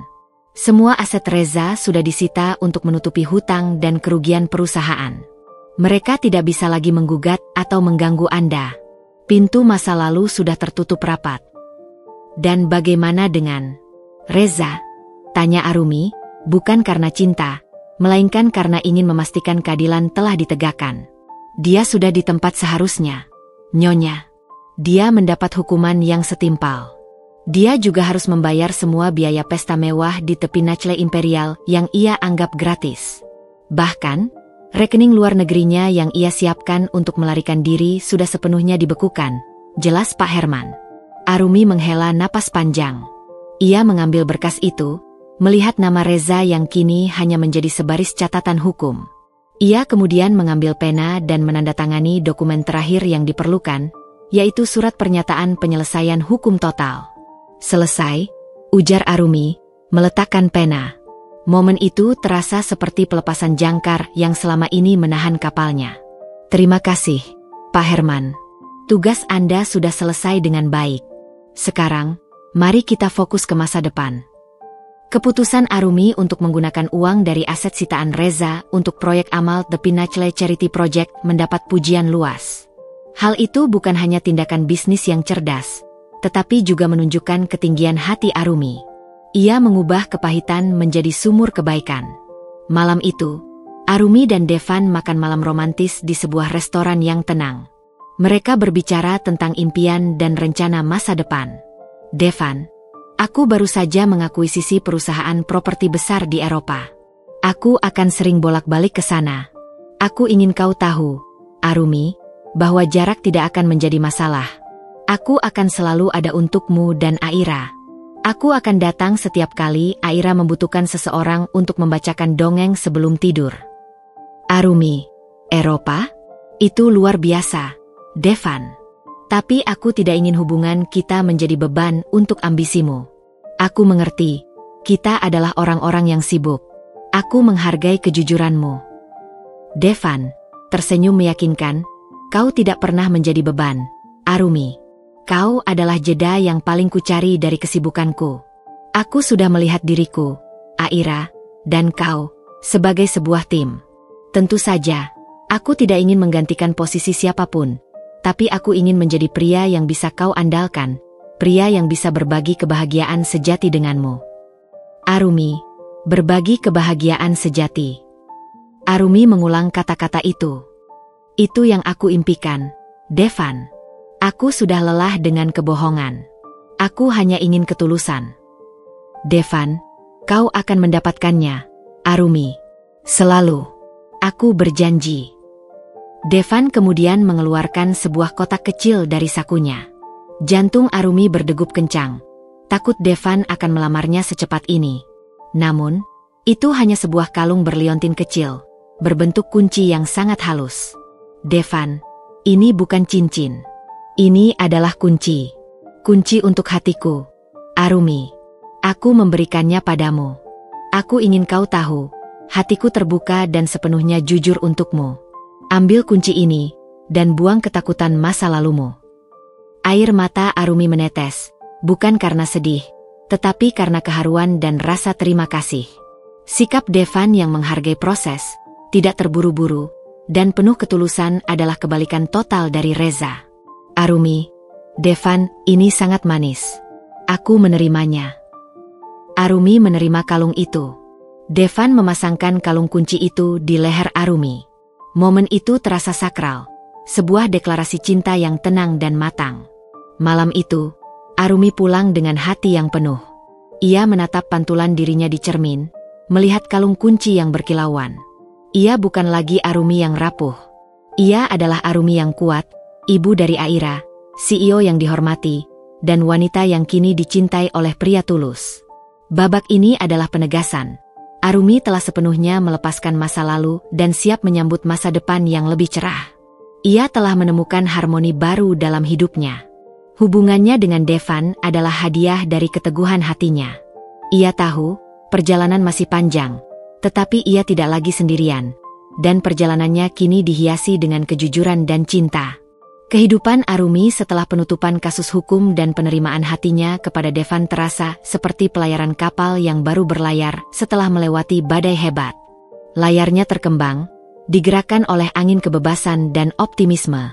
Ia menghabiskan sebagian besar waktunya memimpin rapat, mengurus proyek ekspansi, dan yang paling utama, bermain dengan Aira, putrinya.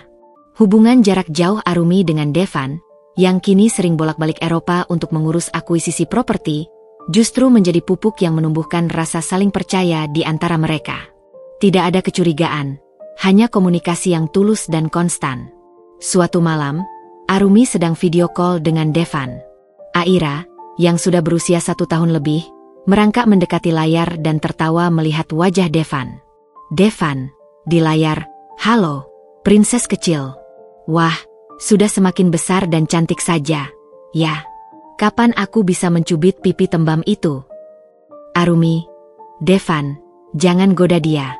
Sebentar lagi dia akan merusak laptopku. Aku senang kau bisa menyempatkan waktu. Aku tahu kau pasti lelah setelah penerbangan panjang." Devan, "Lelahku hilang kalau sudah melihat wajah kalian. Jujur, Arumi, kehidupan korporat di Eropa sangat menuntut. Tapi yang membuatku bertahan adalah pemikiran untuk segera kembali dan melihat kalian berdua." Arumi, "Aku mengerti. Ambisimu sangat mengagumkan. Aku hanya ingin memastikan kau menjaga kesehatanmu. Jangan sampai kau seperti workaholic gila yang melupakan waktu tidur." Devan, tertawa kecil, "Mana mungkin aku melupakan waktu tidur, kalau ada 2 bidadari yang menantiku? Aku belajar banyak dari pengalamanmu, Arumi. Ambisi tanpa integritas adalah omong kosong. Aku tidak akan mengorbankan hal yang paling berharga demi pekerjaan." Percakapan mereka seringkali diwarnai oleh kedewasaan dan kejujuran seperti ini, menunjukkan fondasi hubungan yang kokoh. Devan tidak pernah meminta Arumi meninggalkan karirnya. Justru ia bangga melihat bagaimana Arumi memimpin The Pinnacle Group dengan kebijaksanaan. Beberapa minggu kemudian, Arumi menerima kejutan tak terduga. Devan kembali ke Jakarta lebih cepat dari jadwal, membawa berita besar. Mereka bertemu di sebuah galeri seni yang tenang, jauh dari mata publik. "Arumi, Devan, kenapa kau tidak memberitahu aku kau sudah pulang? Aku pikir kau baru kembali minggu depan." "Devan, aku ingin membuat kejutan. Dan aku punya berita. Perusahaan properti yang kuakuisisi di Paris telah mendapatkan kontrak kerjasama besar dengan pemerintah. Proyeknya akan berjalan 2 tahun. Arumi, itu berita fantastis. Devan, selamat. Kau memang yang terbaik." Devan, senyumnya memudar sedikit, menatap Arumi dengan serius. "Terima kasih, Arumi. Tapi, ini berarti aku harus berada di Paris setidaknya selama 6 bulan penuh untuk mengawasi tahap awal proyek." Wajah Arumi sedikit tegang. 6 bulan. Itu adalah waktu yang sangat lama. Jarak terasa seperti pedang yang siap menguji mereka. "Arumi, 6 bulan itu waktu yang lama. Devan, bagaimana dengan kita?" Devan, "Aku tahu. Tapi aku datang ke sini untuk memberikan solusi. The Pinnacle Group memiliki hotel yang sangat indah di Paris, bukan? Aku sudah berbicara dengan Pak Herman dan timku. Bisnis kita bisa saling mendukung." Devan meraih tangan Arumi, matanya memancarkan keseriusan dan cinta. "Aku tidak ingin hubungan kita menjadi alasan untuk menghambat karir kita. Aku ingin hubungan kita menjadi motivasi terbesar kita. Aku ingin kau pertimbangkan untuk sesekali membawa Aira dan pekerjaanmu ke Paris. Datang dan temui aku di sana. Kita bisa habiskan akhir pekan di sana. Aku akan mengatur semua fasilitas terbaik untukmu dan Aira." Arumi terdiam. Tawaran Devan bukan hanya solusi logistik, tetapi sebuah deklarasi komitmen yang matang. Ia tidak meminta Arumi untuk berhenti, tetapi memintanya untuk berbagi kehidupannya lintas benua. Arumi, Devan, kau selalu membuatku takjub. Kau selalu punya cara untuk melihat masalah sebagai peluang. Devan, karena kau adalah peluang terbaik dalam hidupku. Arumi, aku tidak ingin kehilanganmu karena jarak, apalagi karena ketidakpercayaan. Kau memberiku kalung kunci. Aku harap kau menggunakannya untuk membuka pintu masa depan kita, bukan untuk mengunci hati dan ragu. Arumi, aku mengerti. Aku akan atur. Kebetulan sekali The Pinnacle Group memang punya proyek pengembangan di Eropa. Aku bisa menggabungkan perjalanan bisnis dan pribadi. Aku akan membawa Aira bersamaku. Devan menghela napas lega. Terima kasih, Arumi. Itu saja yang kubutuhkan. Hanya janji bahwa kita akan berusaha. Keputusan itu membawa dinamika baru dalam kehidupan Arumi. Jadwalnya menjadi lebih padat, namun ia menikmatinya.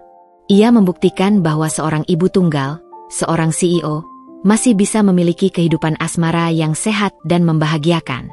Suatu malam, Arumi sedang membereskan barang-barang lama di gudang apartemen lamanya sebelum menjualnya. Ia menemukan sebuah kotak tua, berisi barang-barang peninggalan Reza. Ada kartu ucapan, foto-foto pernikahan, dan surat-surat lama. Arumi duduk, membuka kotak itu. Ia melihat foto pernikahannya. Foto di mana Reza tersenyum lebar. Senyum yang kini ia tahu hanya topeng yang menutupi keserakahan. Ia tidak merasakan kemarahan lagi. Yang ia rasakan adalah rasa iba yang hampa. Kasihan pada pria itu, yang memilih harta fana daripada kebahagiaan sejati. Ia mengira telah mendapatkan emas, padahal yang ia pegang hanyalah kuningan berkarat.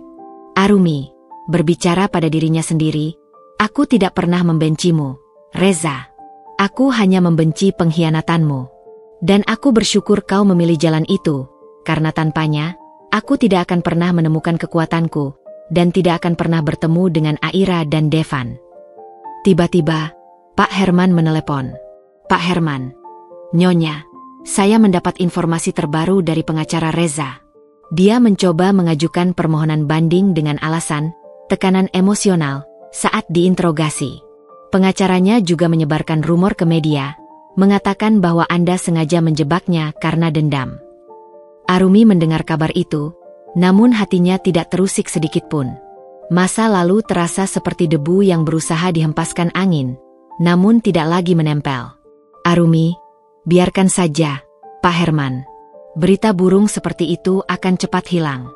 Sekarang, tunjukkan kepada mereka bukti yang paling nyata. Pak Herman, maksud Nyonya.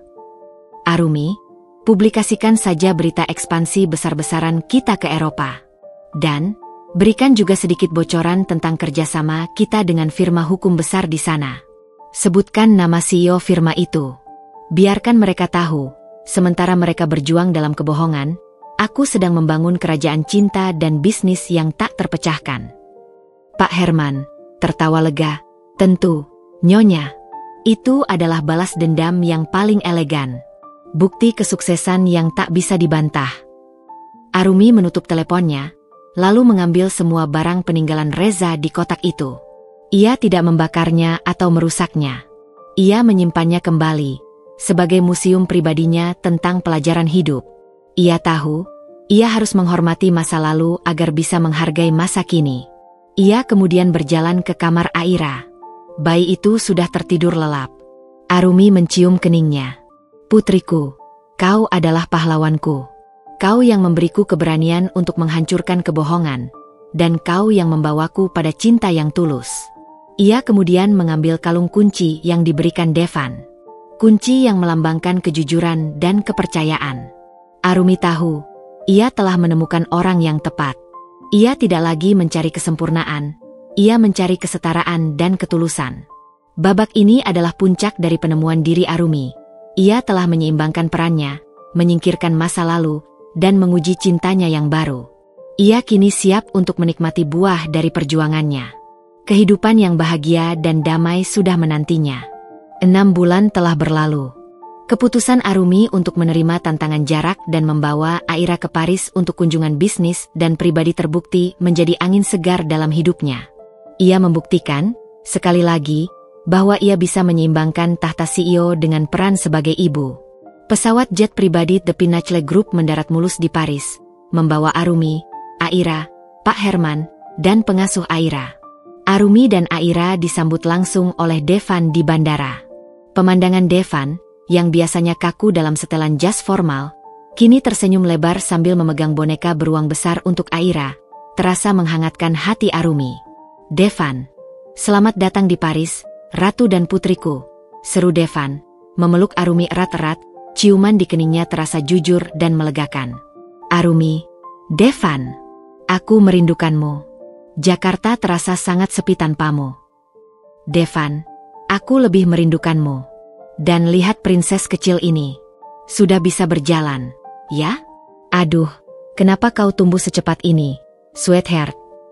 Devan langsung menggendong Aira, membiarkan wajah Aira yang ceria menyambutnya. Interaksi Devan dengan Aira begitu natural dan penuh kasih sayang. Jauh berbeda dari kepalsuan yang pernah ia lihat dari mantan suaminya.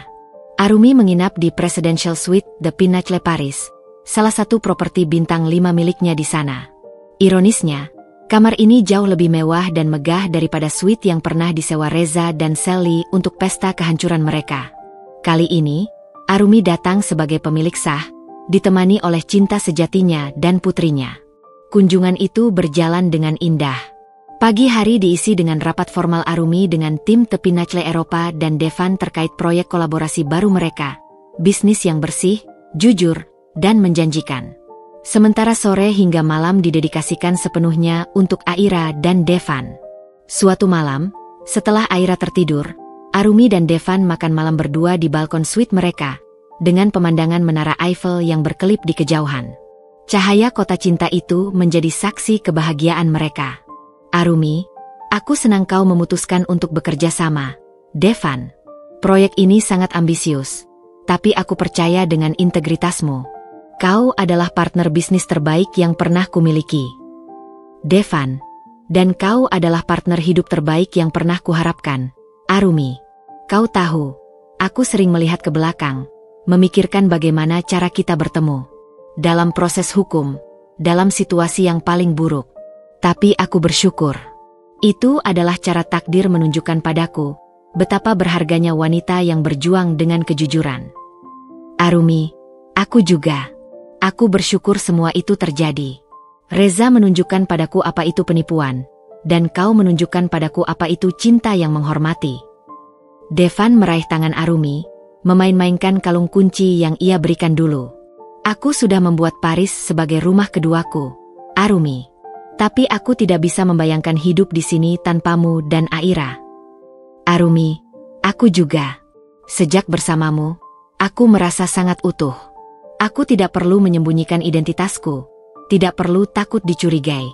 Rasanya seperti aku akhirnya bisa bernapas lega setelah sekian lama menahan napas." Keesokan harinya, Devan membawa Arumi dan Aira ke sebuah taman mawar tersembunyi. Devan sengaja merencanakan pesta kecil di sana. Pesta yang sangat kontras dengan pesta Reza di masa lalu. Pesta ini hanya untuk mereka bertiga. Devan menyiapkan piknik mewah, dengan croissant dan champagne non-alkohol. Aira tertawa riang, bermain dengan kelopak mawar. Devan menatap Arumi, matanya penuh makna. "Ini adalah pesta untuk kita, Arumi. Pesta yang didasari oleh cinta dan kejujuran. Tidak ada tipu daya, tidak ada tamu palsu. Hanya kita." "Arumi, ini indah sekali, Devan. Terima kasih." Saat mereka sedang menikmati kebersamaan, Devan tiba-tiba berlutut. Arumi terkejut. Itu bukan berlutut yang memohon ampunan, melainkan berlutut yang melambangkan janji seumur hidup. Kali ini, Devan mengeluarkan sebuah kotak beludru dari sakunya. Kotak itu tidak berisi kunci, melainkan sebuah cincin berlian yang sederhana namun elegan. "Devan, Arumi Wibowo, kau adalah wanita paling kuat, paling cerdas, dan paling berintegritas yang pernah kutemui. Kau telah memberiku kunci hatimu. Sekarang, aku memintamu untuk memberiku hak, untuk menjadi partner sejati dalam setiap perjuangan dan kebahagiaanmu. Aku berjanji untuk mencintai, menghormati, dan selalu jujur padamu, sampai akhir hayatku. Maukah kau menikah denganku, Arumi, dan membiarkan kita menjadi keluarga utuh bagi Aira? Air mata Arumi menetes. Kali ini air mata kebahagiaan yang meluap-luap. Momen ini adalah ganjaran termanis dari semua penderitaan yang ia alami. Arumi, ya, Devan. Ya, aku mau. Tentu saja aku mau. Devan memasangkan cincin itu di jari Arumi. Ukurannya pas, seolah cincin itu memang diciptakan hanya untuknya. Mereka berpelukan erat, tawa bahagia Aira yang kini digendong Arumi menjadi latar belakang terbaik. Setelah momen lamaran, mereka kembali ke Jakarta. Berita tentang pertunangan CEO The Pinnacle Group dengan CEO firma hukum ternama Eropa menjadi headline yang positif. Kisah Arumi kini menjadi simbol comeback yang menginspirasi. Arumi dan Devan memutuskan untuk mengadakan pernikahan sederhana namun berkesan, jauh dari gemerlap ballroom hotel. Mereka memilih sebuah kapel kecil dengan pemandangan laut, hanya mengundang keluarga dekat dan orang-orang yang tulus mendukung mereka, termasuk Pak Herman dan Emer Danu. Malam sebelum pernikahan, Arumi duduk di buayan Aira, memandangi cincin berlian yang berkilauan di jarinya. Cincin ini melambangkan fondasi yang benar. Cinta yang dibangun di atas kejujuran dan rasa hormat yang mendalam, bukan emas palsu dan kebohongan. Arumi berbisik pada Aira, "Putriku, besok Mama akan menikah. Mama akan punya ayah baru, yang tulus mencintai kita. Kita sudah menemukan kebahagiaan sejati. Sayang, tidak ada lagi ketakutan, tidak ada lagi rahasia. Kita sudah menang." Tiba-tiba, Arumi menerima pesan dari nomor tak dikenal. Pesan itu hanya berisi satu kalimat. Pesan tak dikenal. "Selamat atas pernikahanmu, Arumi. Aku melihat berita. Aku harap kau bahagia. Aku menyesal." Arumi tahu, itu pasti Reza.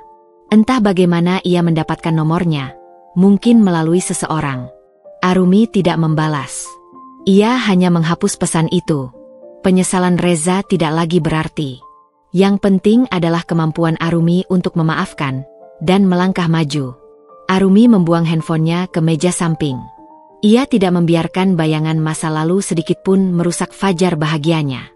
Ia memeluk Aira erat-erat, lalu memejamkan mata, siap menyambut hari pernikahannya.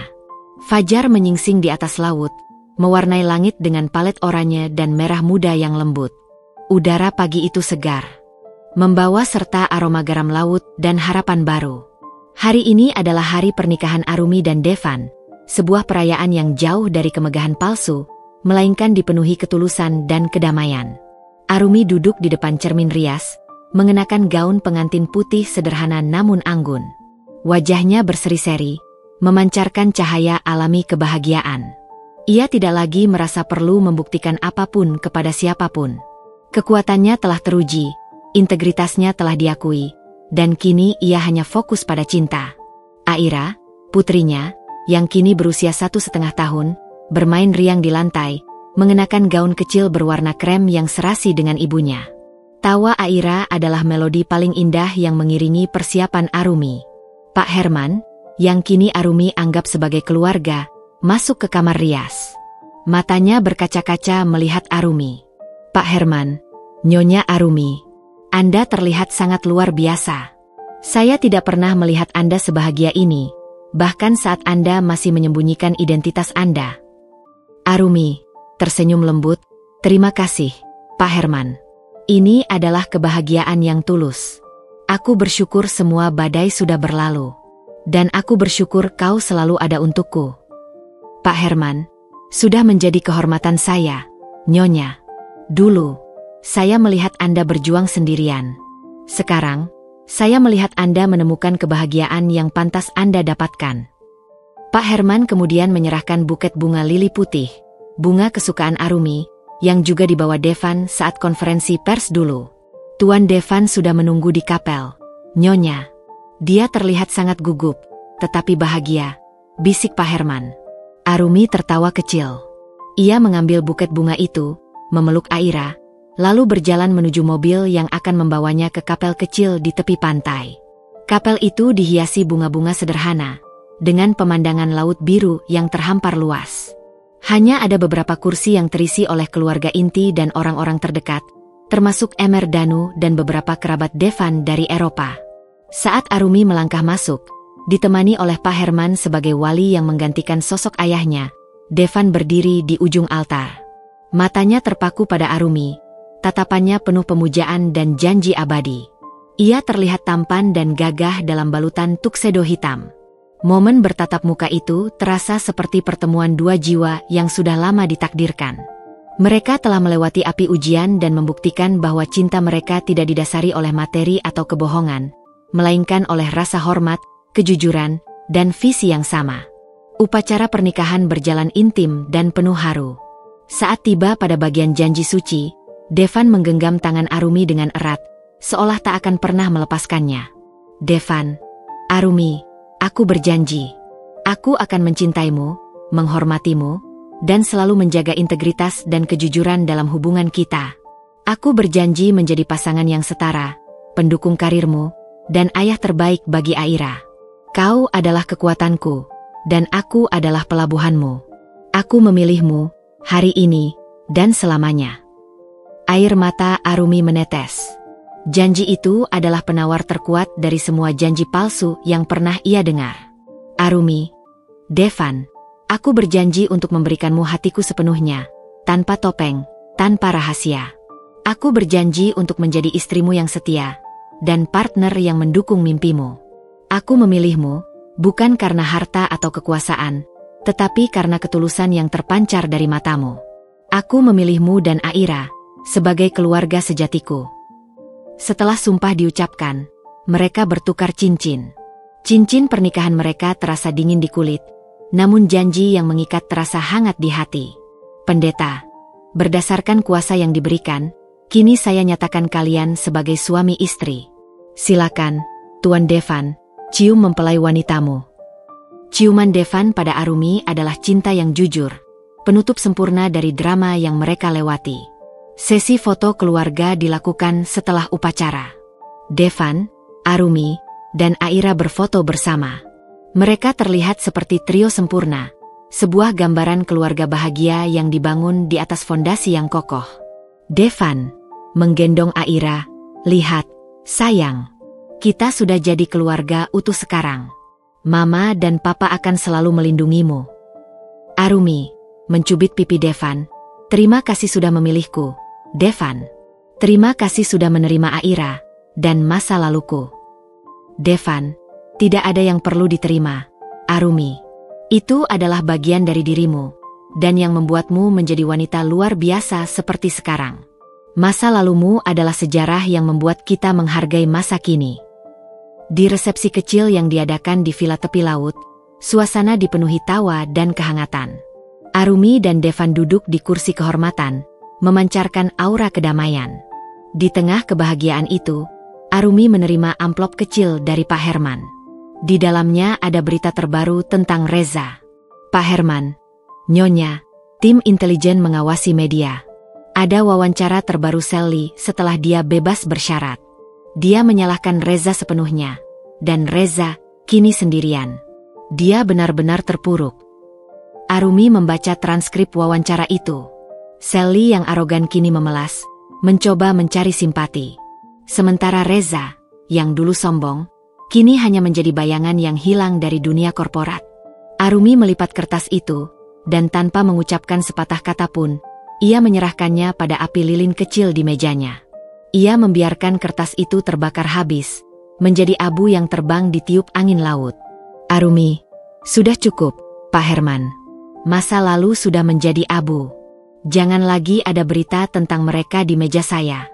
Fokus kita hanya satu, masa depan dan kebahagiaan kita. Devan melihat tindakan Arumi, ia tersenyum penuh pengertian. Ia tahu Arumi telah memaafkan, dan memaafkan adalah kekuatan terbesar yang bisa dimiliki seseorang. Devan, selamat datang di kehidupan yang baru, istriku. Kehidupan yang damai, jujur, dan penuh cinta. Arumi menggenggam tangan Devan, cincin mereka berkilauan. Terima kasih, suamiku. Aku telah mendapatkan kebahagiaan sejati. Ternyata, kekuatan yang sesungguhnya bukanlah membalas, melainkan melepaskan dan membangun kembali. Mereka mengangkat gelas champagne, bersulang untuk masa depan mereka. Di kejauhan, Aira tertawa riang, seolah ikut merayakan kemenangan cinta yang tulus. Arumi, Devan, dan Aira kini menjalani hidup yang bahagia dan penuh harmoni. Arumi tetap memimpin The Pinnacle Group dengan integritas, menjadi CEO yang dihormati dan ibu yang penyayang. Devan adalah pasangan yang mendukung, suami yang tulus, dan ayah yang penuh kasih bagi Aira. Mereka membuktikan bahwa dari kebohongan terbesar bisa lahir cinta yang paling murni, dan bahwa seorang wanita bisa memenangkan kembali hidupnya dengan kecerdasan, ketegasan, dan keanggunan. Mereka hidup bahagia, karena kebahagiaan mereka dibangun di atas kejujuran, fondasi yang takkan pernah bisa digoyahkan oleh badai apapun. Tamat.